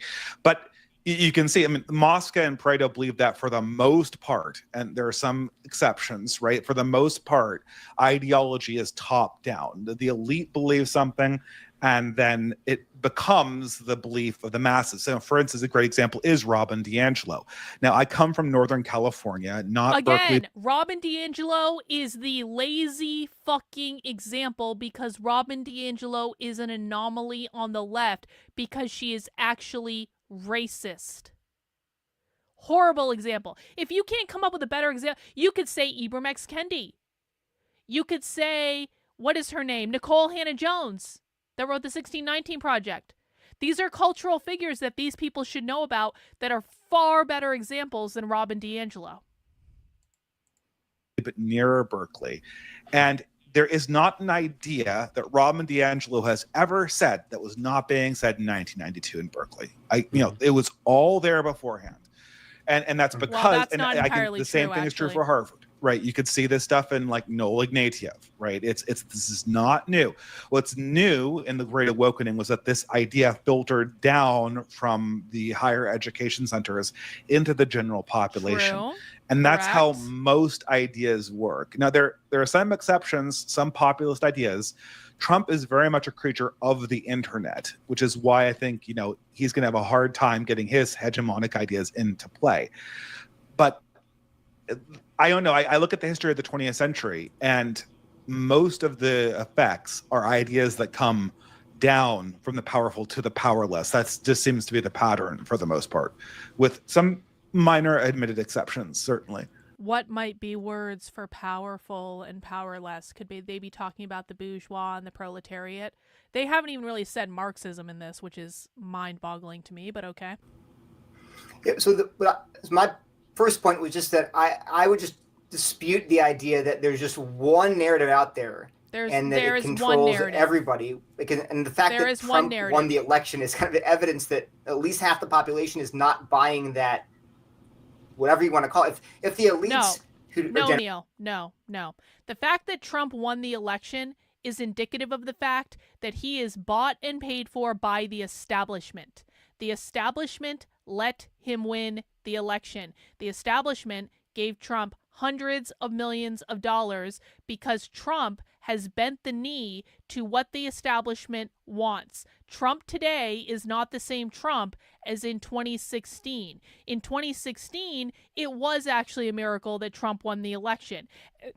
And then Trump wanted to win so badly in 2024 to make up for 2020 that he capitulated to everything the Zionist millionaires and billionaires wanted. They let him win the election. Magically, there was a lot of votes disappeared in this election. Kind of like there was a massive amount of fraud in the previous election that just didn't happen this time. Because those votes just, poof, they just vanished. So why didn't it happen this time? Because Trump was the candidate the establishment wanted. Why did Jeff Bezos come out in favor of Trump? Basically, in so many words, because Trump was the candidate the establishment wanted. Why did Mark Zuckerberg come out in favor of it? Why is Mark Zuckerberg now changing what he's doing? Because the establishment is changing the fucking narrative. That's why. Trump was allowed to win. Really progressive and pushed the wokeness on us. They truly had the power to just control all of us. Why was Trump elected twice? Well, I mean, I don't think the theory has to be that there's only one narrative. I mean, okay, that's an important point. Yeah. Sure. I mean, but some narratives are, something like we could just take common. So, for instance, like I know Ben, you've discussed this with Aaron. Like the idea that slavery was okay was a narrative that was. There were ancient critics of slavery, but they were a vast minority. In the present day, you can't find a single defender of slavery. I mean, some sweatshop worker, defenders notwithstanding, that's kind of stretching the definition there, right? So, like the idea that we can't come up with ideas that are hegemonically dominant is also like there's just some things that are there are some things that are inside and outside of the Overton window, and most of the time, what changes Overton windows, according to the Italian elitists, are sort of rival elite groups of people who say, no, this idea that you think is anathema, we think that this is actually something that needs to be part of the discussion. And, that may be happening with Trump. And, Trump's big idea was immigration restriction. And that was for the longest time something that was just not discussed. Everyone knows we're not getting mass deportations, right? Everyone knows that Trump's first big promise of mass deportations has basically gone up in smoke, right? That's not happening. If anyone is under any illusion that that is happening, please let me know in the chat because I'm going to set you straight real quick. Trump's chief of staff has come out and says it's not happening. The guy actually in charge of doing them, I think, what is his name? The border czar, Tom, whatever his name is, he's come out and said it's not happening. There are no mass deportations. That's a lie. And it was a lie that Trump told to get elected. In elite American circles, it was a populist whining point, but it was not a serious contender inside elite government positions. So Go ahead. I was going to say that recognition that, there's actually more than one narrative, and you can see that just in our election cycles. That's important for the second objection I have, which is that if you posit one narrative, or at least one sort of really dominant narrative, which in some cases I'd agree that it exists, like the slavery thing, that is the dominant narrative. It's really hard pressed to find someone out there being like publicly slavery was great. And thank goodness there's not. It's a good thing that it wouldn't have shifted the way it did. But the fact that we say that, actually, though, there are actually competing narratives in a lot of places. This is important. This is huge.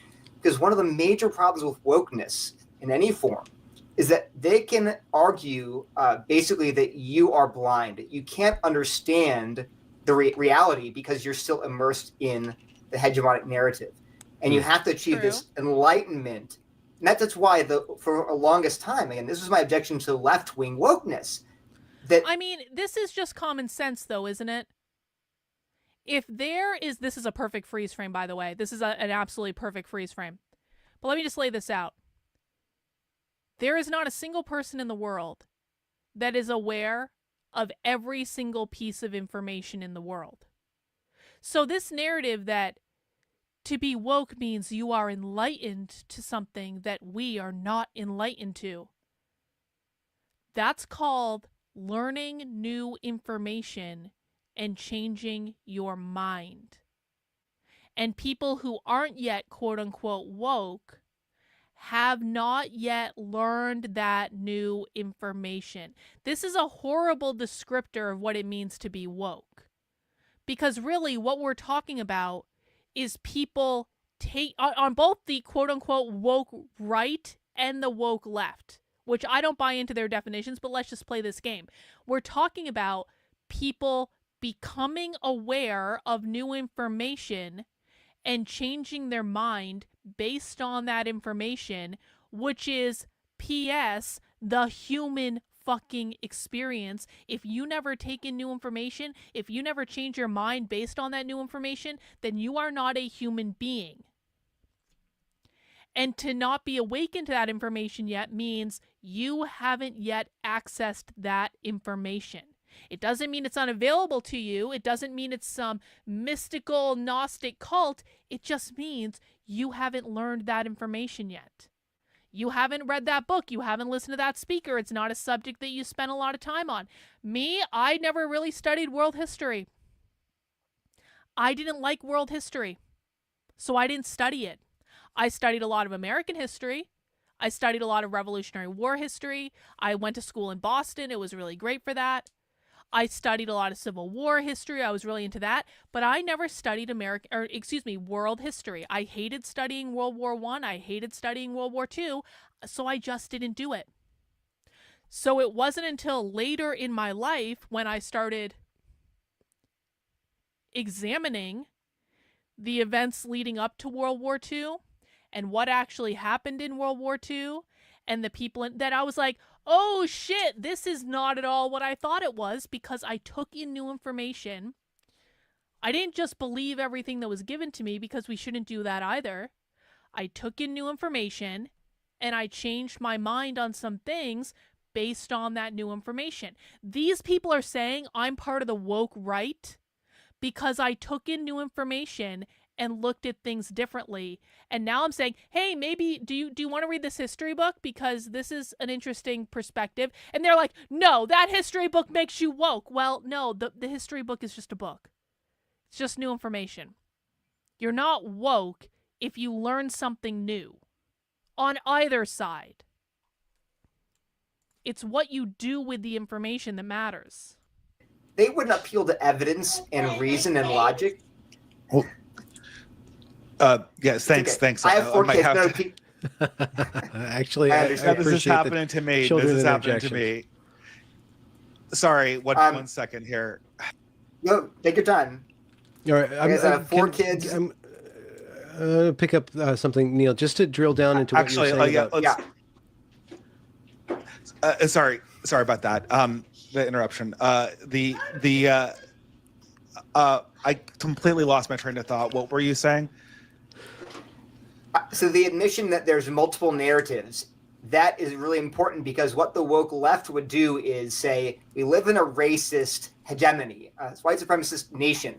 They pull out all these statistics. That's not what they say. And if you said, oh, wait a minute, look at these, let's drill down into this data. Completely wrong. It's not saying what you're saying it says. And in fact, they're like, well, but you can't see it because you're immersed in white supremacy yourself. That's not what they say. This higher consciousness. This guy has literally never listened to the left in his life. This guy has written books about the left. Are you shitting me?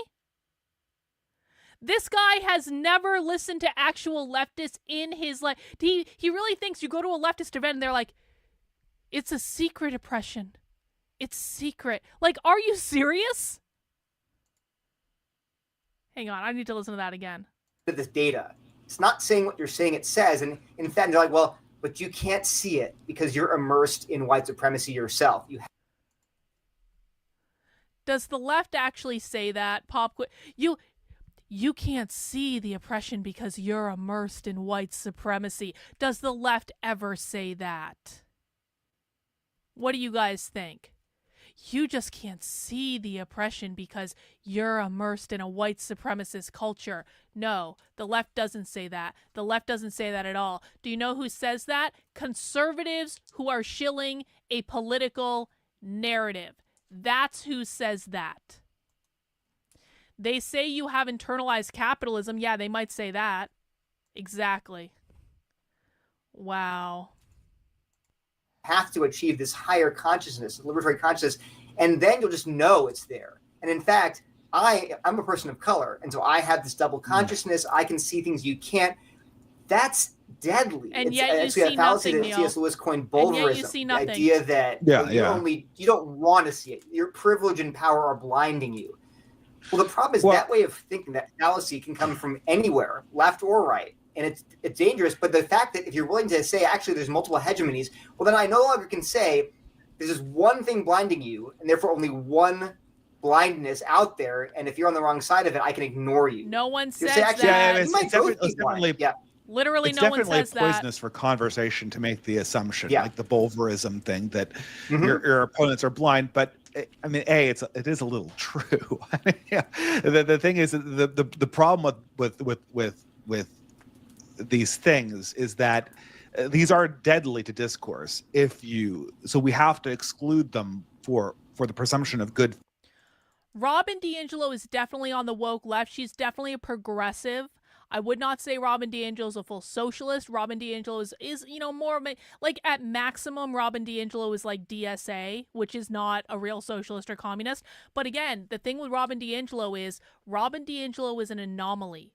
What she teaches is not the norm on the left. So when you're analyzing qualitative information, what you need to do is you need to take in a variety of different speakers, you need to take in a variety of different perspectives, and then what you do is you look for the themes that show up over and over and over and over and over and over and over again. It is the theme that we're concerned with. If one person says something, it's not that you're not accounting for that thing, but if it's separate from what the theme is showing, then you kind of dismiss that as saying, okay, this is an anomaly. I've heard from 15 different people basically the same thing, and then we have this one crazy bitch over here who's saying something completely different. And so the crazy bitch might align on some components of the theme. The crazy bitch might be on the same political team, but that crazy bitch has a different perspective. And if she's the only one with that perspective, and she's the only one talking about that perspective, and a lot of times Robin DiAngelo is an anomaly in that regard, then we cannot say that Robin DiAngelo is representative of the woke left because she's an anomaly. She's outside of the themes that are identified. So she can still be on the woke left, but that doesn't mean she's representative of what most people are doing on the woke left. Faith inside a conversation.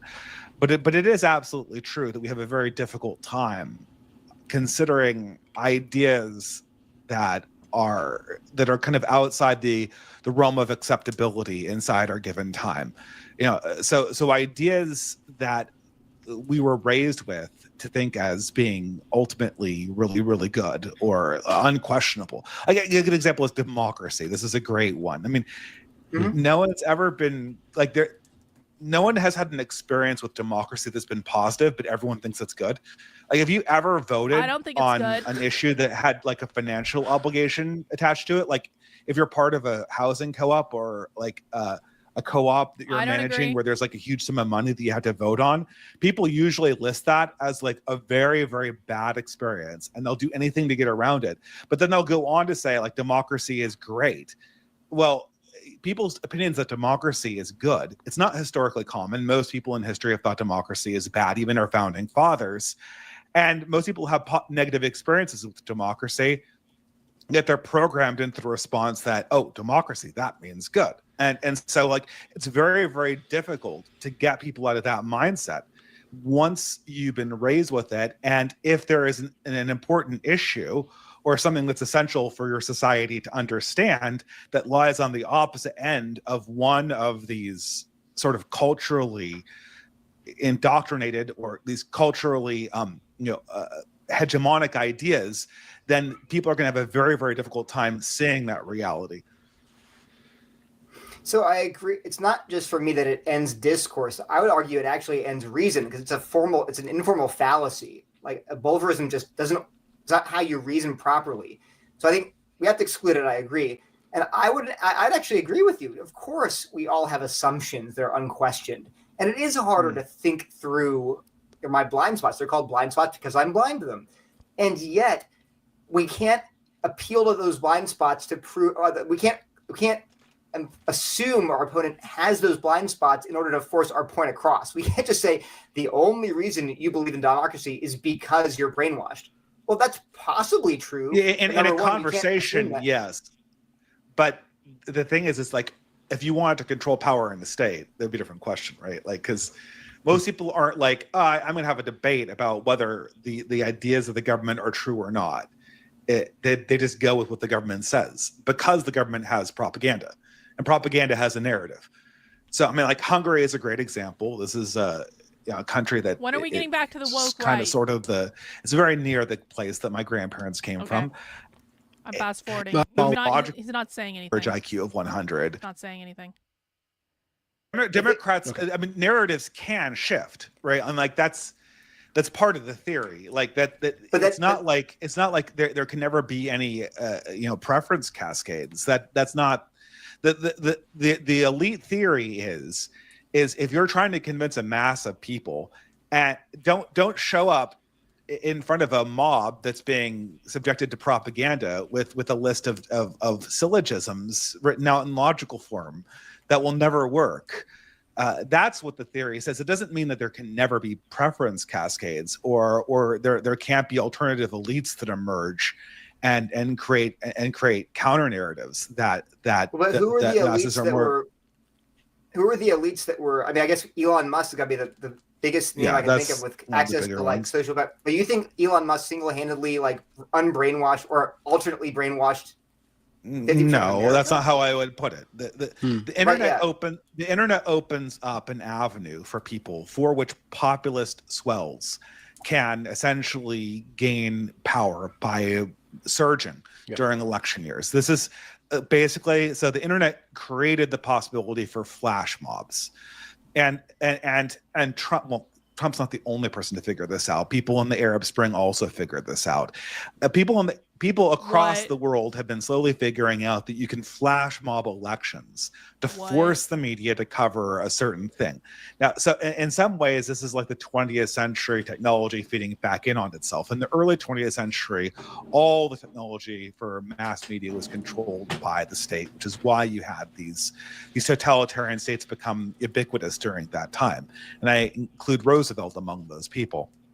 Although not quite as hard-handed. What the fuck does this have to do with anything? So the existence of social media allowed for populist leaders to come to the fore in a way that they had a very difficult time doing before. I mean, Naruto, I don't know that I've ever agreed with a super chat so much in my life. We've already fast forward too. I'm sitting here asking myself how did they talk about this for 2 hours? I feel like they haven't even said much of anything yet. Yeah, I agree with that. Yeah, you can always send me communist stuff if you feel like it. I will look at anything. Appreciate it. DMs on Twitter are usually the best way to reach me. My DMs are open, so people can DM me anytime. An example of a populist leader who broke narrative with the media in the 30s would be Huey Long, who my friends, the good old boys, I think you might have had them on your show once or twice, Ben. But the theory only says that in the majority of time, so maybe we'll test this out. Would you say that ideas appear first in the lower classes and then move to the upper classes, or do they appear in the upper classes? No. George Washington was not a slave, or Robespierre was not a slave. Spartacus was a slave. Like so Spartacus would be an example, an attempt of regime change from the bottom down. The Haitian Revolution always misses the actual point about what people are angry about. Yeah, someone's definitely missing the point about what people are angry about. All right, I've had to fast forward. Even Benjamin Boyce kind of has a knowing look. Neil, what do you think about collectivism, just from your own point of view, and how does that factor into wariness or critique of certain aspects of the right that are not uncomfortable with it? The right aren't collective. One thing is that it is completely false to say that the dissident right is collective in the same way that the far left is collective. The reason that the far left is collective is they want everything to be available to everyone because they want to restrict people's ability to have personal, privatized wealth. That is what bourgeois property is. All inequity, all hierarchies are created because of the private ownership of wealth. That is individualism. The smallest individual unit is literally the individual. If you have individualism and you have meritocracy, then inherent to that, you are going to have some people who have more resources than other people do. That is inequity. Marxism, the left, seeks to flatten the hierarchies by creating equity and making all resources, all private property that you can use to create personal individualized wealth that is privatized. They want to eliminate private property altogether so that everything belongs to the collective and everyone has the same level of resources. The right doesn't want to eliminate private property ownership. That is just completely false. And that is where that idea of collectivism comes from. The right is not opposed to some people having more stuff or more individualized, privatized wealth than other people. That is inherently individualistic. It is anti-collectivist. Now, the right does believe that decisions should be made with the well-being of the group in mind. For example, one of the things Hitler did in Germany, and obviously Hitler was the worst person to ever live. Hitler is in hell, worst person to ever live, all that. But one of the things that Hitler did in Germany is married couples could get a loan from the government to buy a home. So that sounds like, collectivized care. It sounds like socialism, right? Because they're getting a loan from the government. But if those people had children, they got a certain percentage of the loan knocked off. If they had 4 children, they basically got a free house. They did get a free house. And that kind of sounds like socialism, but it was socialism in a way that promoted the nuclear family, that supported the creation of like a society that could afford homes. And having children was incentivized. How many times has Elon Musk said that we need to have more kids, we need to have more kids, we need to have more kids? Having kids was incentivized through, if you have enough kids, if you perpetuate our nation, we're going to give you a free house. And then that free house is private, that's property. The left doesn't want that. So we're talking about a nuanced perspective. We're talking about a very different thing, and I promise you these guys are about to conflate it. I don't think all ethnic identity, I use ethnic rather than racial for reasons I can talk about, but ethnic identity is not inherently bad. I mean, I'm an evangelical Christian, so I go to the Bible and find Paul rejoicing in being Jewish. It was his ethnic identity. But so it's not like it's an anathema. You can't say, "Oh, I'm half Indian. I like being half Indian. I've been to India. It was nice." That's fine. When I see an Indian man, a random guy, I'm like, "Oh, it reminds me of my dad." Like that's like, oh, you can't be colorblind. It's nonsense. It's like you can notice ethnicity and feel it. Even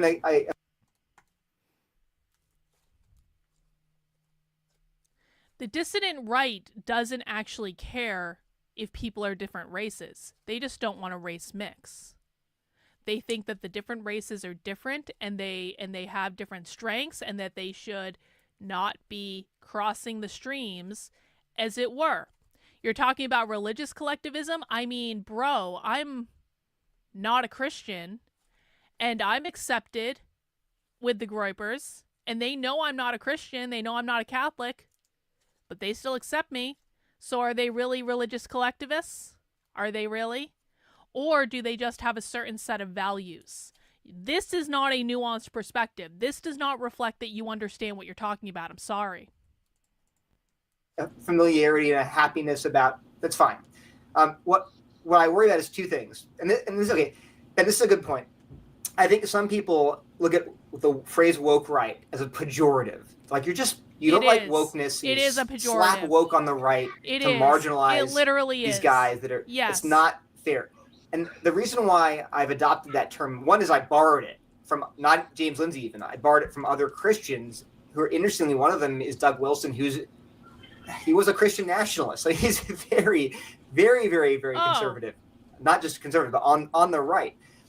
Published Stephen Wolf's book on Christian nationalism. But he talked about how he was concerned with the woke right and brought up racism and anti-Semitism as a thing that was really, he was worried about that. Is there a difference between racism and anti-Semitism, or is anti-Semitism a special form of racism or an elite form of racism, or is it the same thing? That's a good question. So I think usually anti-Semitism, and again, this is, I would boil it down to this.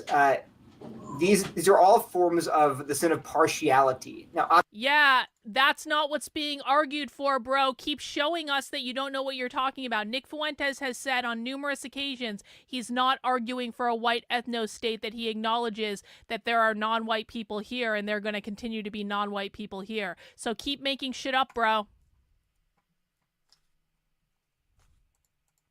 Obviously, I just said it's okay to be partial to things like your family, even your country, people that. But problem in the Bible is but not negatively partial. Not even that. It's I actually argue that when it's not, your loves are not rightly ordered. Here's a simple example, right? And this Good Samaritan, the Good Samaritan, parable of Good Samaritan. If you're not familiar, you guys, I'm sure you are, but for the audience, a Samaritan who was hated by the Jews, a Jewish man is walking along the road. He gets robbed and beaten. And a fellow Jewish man, a priest, sees him but walks by. Then a Levite, who's also like sort of a priestly caste, sees him, walks by. But then a Samaritan man, who is not of his ethnicity, who's actually an enemy of his. The Jews and the Samaritans. Yeah, well, James Lindsay is not talking about BAP. He's not talking about that. He's talking about the Groypers. And I'm not talking, and I don't, okay, bro. Can you please tell me what groups James Lindsay is referring to when he, okay, let me do it this way. Pop quiz for the chat. One in the chat, if James Lindsay is referring to Groypers when he says the woke right because Nick Fuentes and the Groypers have pissed him off. Two in the chat, if James is taking a nuanced look at all the groups that exist on the dissident right and treating them all equally and doing equal critique of all of them. One in the chat, if woke right is specifically meant as a pejorative term against the Groypers. Two in the chat, if it's much more nuanced than that. Let's see what other people think so I don't keep lecturing you when you're saying stupid things in my chat. Let's see. One.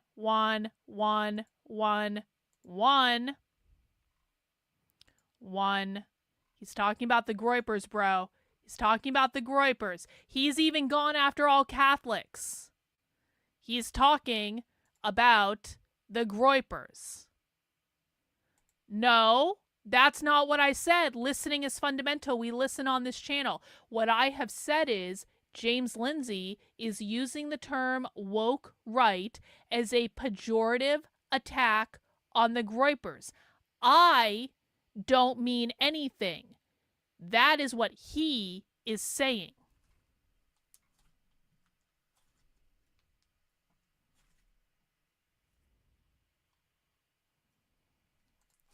Collectivist is a way to refer to collectivized resources. You are not talking about collectivized resources. You are not talking about private property abolition. You're talking about something else. Now, I don't agree with your perspective either, because I don't think that the race shit is a productive conversation. But what you are talking about is different.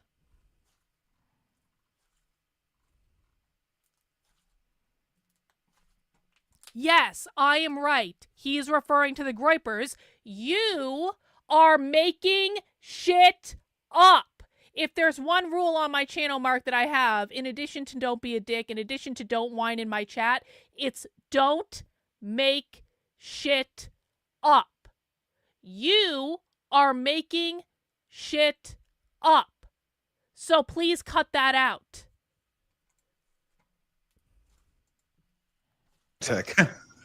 Yeah, a heretic. That's right. He was religious, social, ethnic outsider. Walks by. Yeah, this is true as well. He does. Well, James has now escalated to using the term to attack anyone he disagrees with for any reason. But one of the top groups that James always lists when he's talking about the woke right are the Groypers. He has listed them over and over and over and over and over again. So you're right about this. He attacks Carl Benjamin. He attacks McIntyre, the shill McIntyre, who's not a good person anyway. He's attacked me with this. Like he's done that a lot. But no.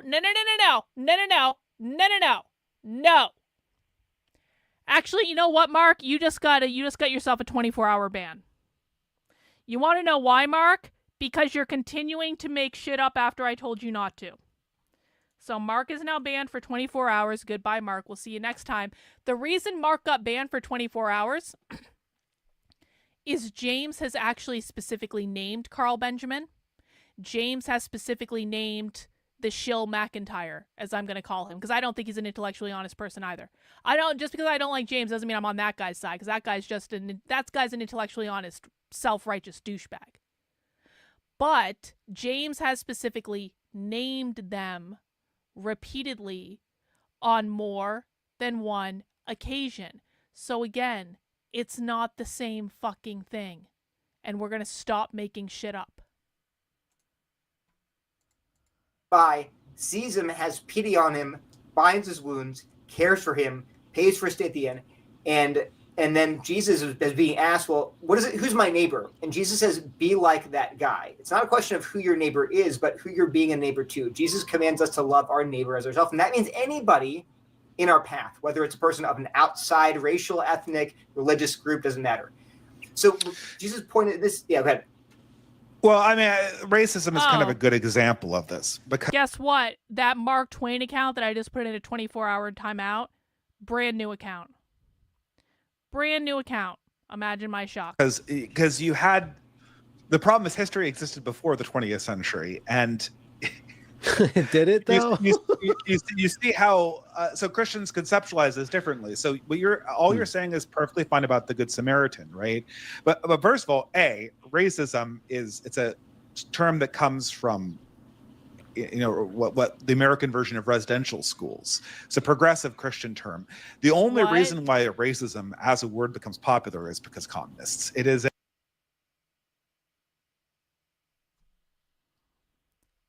again conceptualizes differently. The problem is history existed before the 20th century, and did it though? You see how so Christians conceptualize this differently. So what you're saying is perfectly fine about the Good Samaritan, right? But first of all, racism it's a term that comes from what the American version of residential schools. It's a progressive Christian term. Racism is a progressive Christian term. Fact check. ChatGPT. Is racism a progressive Christian term?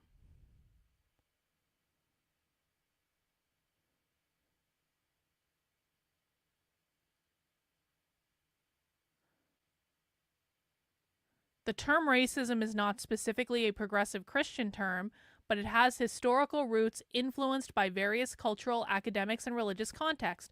It emerged as a concept in the early 20th century to describe systemic discrimination and prejudice based on race. Holy shit. Yeah, see, I thought that. Who coined the term racism?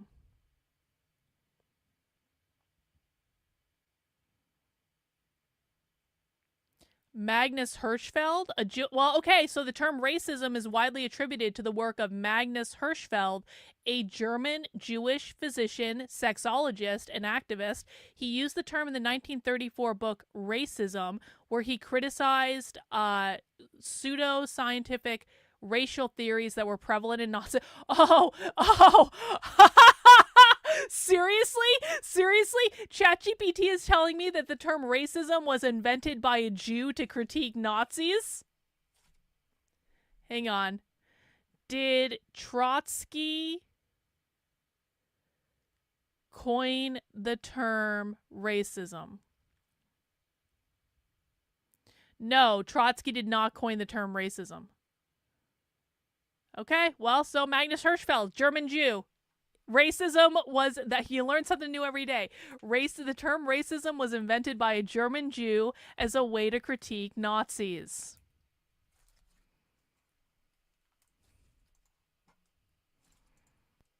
The only reason why racism as a word becomes popular is because communists. It is essentially a communist word that communists took from Christians. It is a communist word. The word before indeed. That was bigotry. And bigotry basically is not about like showing a preference towards your own people or not. It's about essentially saying that somebody that treating somebody as morally inferior because they come from a different. That's real interesting to me, though, that ChatGPT is saying that racism has always been about systemic discrimination and not just individual group. So it is very much like, so if I'm a judge and I'm supposed to adjudicate on the law, and then I decide that's a book to write right there. That's a book that someone should write. Maybe I'll write it. Maybe I'll have ChatGPT write it for me. What is the kind of like the birth and evolutionary path of the term racism? How has the term racism been used in different ways throughout history? How did it develop? Like, when did it start? Where did it come from? How did it evolve? What ways, like, who were the people using it? In what ways? I would read that book. Maybe I'll write that book. Who knows? To favor my own race or people, then I'm guilty of bigotry. Hey, Rhino, thank you for the Rumble rant. Appreciate it. Or if I treat someone as morally worthless because they come from a class or an ethnicity that I don't like, then I'm also guilty of bigotry. But through this word racism, we have transformed this injunction against bigotry, which I think is what Jesus was alluding to, into this much broader concept. Because for my entire life, the idea of not being racist was you have no expressible political preference for any people based along genetic lines. And this is just ridiculous. Christian nations have always constituted themselves along ethnic lines. This is how countries were divided up into regions and among rulers. Before that, people have always shown preference to their kin when it's come to determining who to live with, as long as it didn't violate a structure of the law by which they vowed to judge people equally, as in a judge or a magistrate. And these kinds of divisions and special loyalties were always permitted inside Christian societies. And I believe that the newfangled term racism, which is a complete product of the 20th century, doesn't exist before then, it was designed to confuse these two very, very different ideas, and to essentially use the Christian injunction against bigotry to say that there's a Christian a moral requirement for total universalism and total ethnic non-particularism. What does this have to do with the woke right, Benjamin? Okay, so let me say a couple of things. I don't mind using the term ethnic partiality, because partiality is actually named as a sin, not just bigotry, partiality. And so that's I don't mind switching the term. Is this in Paul or? No, partiality is there's injunctions in Leviticus not to be partial in judgment, but also in I think it's in 1 Peter, where Paul says we serve a God who does not look partial on anyone. Fast forward. Here's where they come to the problem. Imagine I said to you, hey, honey, I have a duty to my third cousin. he's my kin. I mean, yes, distant, but I have a duty to him. I got to go help him. I got to, he's kind of down in his luck. I'm going to go feed him. My wife says, honey, our kids are literally starving. I know, but I have an obligation to my third cousin. Yeah. It's like, no, you're disordering your loves. Your primary obligation is to your own child. The Bible actually says that. The one who doesn't provide for his own relatives is worse than an unbeliever. So I cannot appeal to. I 100% agree with that. 100% agree with that. Yeah. I 100% agree with you that family is, yeah. Wait, hold on, Dave. Well, I mean, let Neil. Go.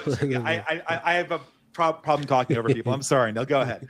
It's okay. So I'm just setting up. So I'm trying to show you we agree. So I agree with what you said so far. Even though, and by the way, what we're saying right now is very anti-progressive. I think we agree with it. They kind of fast forward.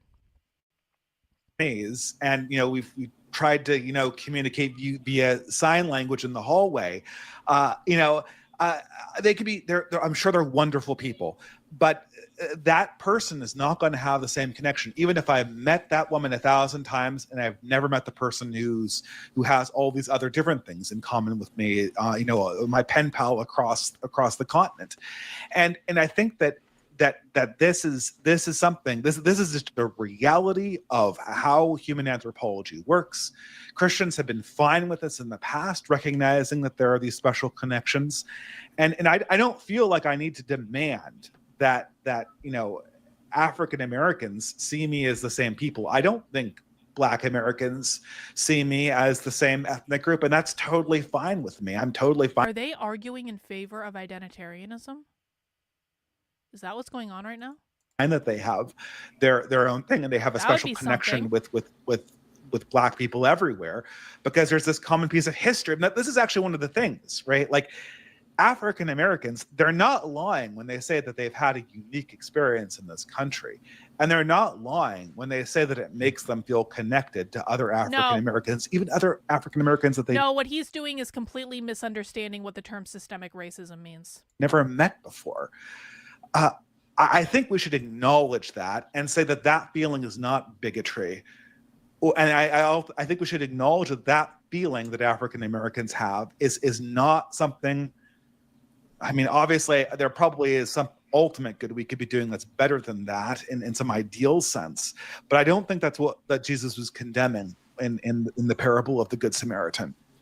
They're talking about Jesus still. Let me just quickly say something. I see that this from the language. Fast forward. Have lots of immigration, have zero immigration. That's not. I'm telling you that.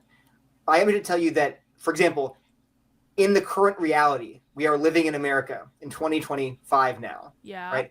Your next door neighbor, if he is, say, Black or Hispanic or Asian, whatever he is, right, you cannot refuse to love him or put the priority of some white dude you never met. You can't prioritize that random guy over your next door neighbor. Because if you had a perfect world... Nick Fuentes literally says we need to love everyone. He doesn't say we need to love all white people. He says we need to love everyone. So that's not the argument that's being made. So one thing I wanted to say, this is a major point of my criticisms of the woke left also, is that I'm not, it's not about politics for me. It never has been. My book, the first paragraph literally says this book's not about politics. It's the ideas that are dangerous, the ideas themselves. So I'd say here, I think a lot of people on the right are very political. It's a big thing for them, right? I am not here to say, stop doing that. Stop being political. I couldn't care. I probably could care a little bit about your politics, but that's not a thing that I'm majorly concerned about. So if you're asking like, well, what about immigration? How do we build really, what's the really best way to organize government? And that's not what I'm concerned about. What I'm concerned about is things like theological things, ideological things. So when it comes to ethnicity, just take immigration. I'm not here to tell you have lots of immigration, have zero immigration. That's not, I'm telling you that. I am here to tell you that, for example, in the current reality, we are living in America in 2025 now, right? Your next door neighbor, if he is, say, Black or Hispanic or Asian, whatever he is, right? You cannot refuse to love him or put the priority of some white dude you've never met. You can't prioritize that random guy over your next door neighbor. Why? Because if you had a perfect world, you'd be living in an ethno-state. It's like saying if my parents were... No one is making that argument.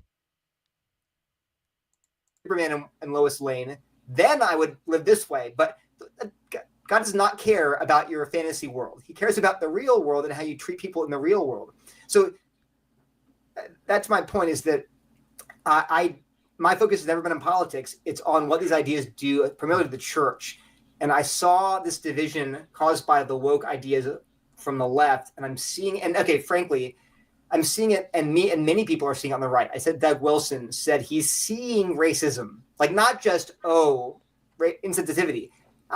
They're talking about not wanting immigrants from India to take American engineering jobs. This isn't about hating brown people.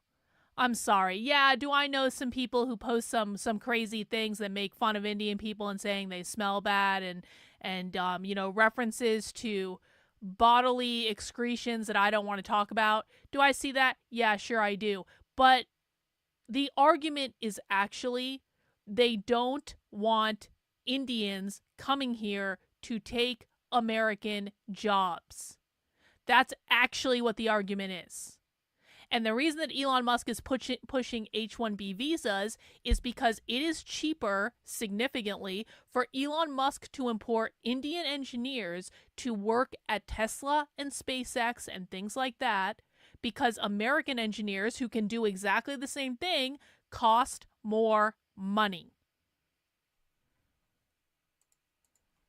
I can show you my Twitter feed where people are just coming on my wall talking about how I eat feces because I'm Indian. Go back to pooping on the streets, things like that. I'm like, this is not like subtle. Like, oh, is it really racist? It's like people telling me I'm a dog, and go back. I'm like, I grew up in Delaware. I was born in California. My mom is Irish. It's just I'm seeing that stuff more and more. And I just briefly. Yeah, you definitely say it way more than the 90s. It's gotten the racialization has gotten way, but that is due to politics, though, right? That is. Well, I think it's. So I'd agree with Wilson. Wilson said that it's. So he is basing his perception of the world on mean tweets that he doesn't like. All right. You know what? The Groypers say a lot of things about women too. The Groypers say a lot of things about women. They say people like me should be burned at the stake. Nick Fuentes has actually advocated for people like me being burned at the stake. They make all sorts of jokes about all sorts of things. You know what I don't do? I don't take it seriously. Because you know why? I don't actually think Nick Fuentes wants to burn me at the stake. I really don't. And I don't think he would if he was in power. I really don't. Because they're making fucking jokes that you don't like. Guess what? There are brown Groypers. People know this. Right now, the majority of Groypers I met have actually been white. But there are actually brown Groypers. And they're accepted. It's not an issue.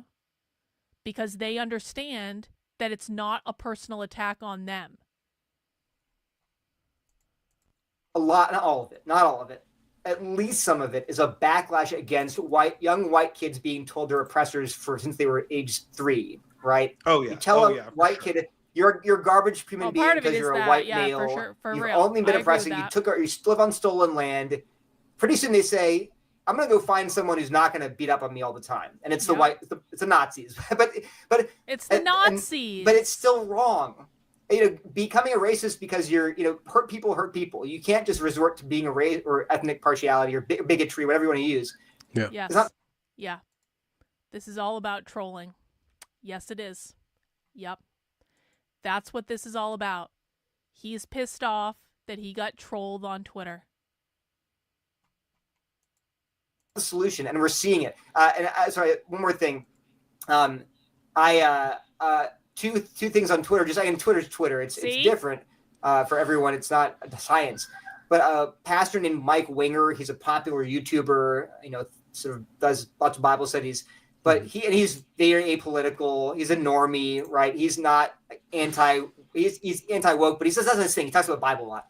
But a few months ago, he actually said on his Twitter channel, he asked a poll, is there a real problem among many conservative Christians who have embraced the same worldview as the woke left, but take the opposite positions? He didn't even use the term. I'm starting to suspect there is. We had a poll, and at 4,706 votes later, 2/3 of the people he polled said, yes, we're seeing a problem there. He didn't name it as the woke right. He just said, it's like the woke left, but the opposite is a problem. And then I did a poll also. And the name of the video is What the Heck is the Woke Right? For Soy Goy Roy. It's okay to ask questions. All my followers on Twitter, I did a poll, like 90% of them are evangelical Christians. And I said, I watched my friends get sucked into wokeness in 2019. It was terrible and rapid. I'm watching friends get sucked into the woke right today. It is also terrible and rapid. It had 200,000 views and 653 likes. And it was like not racial. It was like people were like, I see this too. People that I've experienced this too. You know what? Yeah, I agree with this. I don't want to watch this anymore because this is, first of all, it's not even talking about what the issue is. They haven't been talking about what the issue is the entire time. I'm really disappointed in the interviewing of Benjamin Boyce. There was no guiding this conversation back to reality. Like, I don't even care about what they've been talking about. But, like, mostly Neil is butthurt that his feelings got hurt by mean tweets on Twitter. That's it. That's what this is about. Neil is upset that his feelings got hurt on Twitter. You know, it just amazes me. And maybe this is because I went through years of being harassed on Twitter. People have been saying shitty things about me for years. They've been flat out lying about me for years. And to a certain extent, I've gotten used to it. So it's like one of those things where when I see people just fly off the handle about someone tweeting something you don't like or a couple replies on your account that you don't like, for me, I'm kind of like, and do you want me to show you the things that people say about me all day, every day? You're upset because someone said something you don't like in your replies? Like, grow a thicker fucking skin. But they really do. They go off the handle about this. They go off the handle. And so, yeah, Mark Twain just came back in the chat with a new account, which means he's going to be banned on both accounts. Bye, Mark Twain. Bye, Mark Twain. Wow. Same old every single time with these people. Same old. Anyway, I'm pretty much done. This was a really boring episode. I apologize. I thought it was going to be much better than that. But you know what I'm going to go do now? I'm going to go work on my book. I'm working on some chapters about queer activism based on what we've been doing for the past couple days. I'm going to go work on my book. And I'm going to talk about what the left actually believes and what's actually going on. And maybe, you know what, maybe I will work on that, the epistemological history of the term racism, just because that actually does sound like kind of an interesting thing. That's what I'm going to do. Thank you guys for coming out today. I will be back tomorrow. It's going to be happy hour tomorrow. We get to have beer tomorrow. I can't believe tomorrow's Friday. That's terrifying. How did Friday come so soon? All right. Well, we'll be back tomorrow for happy hour. Take care, guys. We'll see you soon. Bye.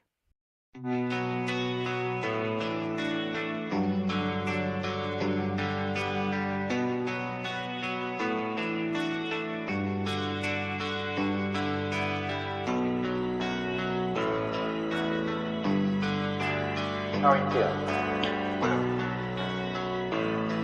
How long have you been here? 3 months, May 17th. And what brought you here? That's difficult to answer.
I'm not clear. How is it that playing the piano for people has eventually resulted in your being here in the hospital?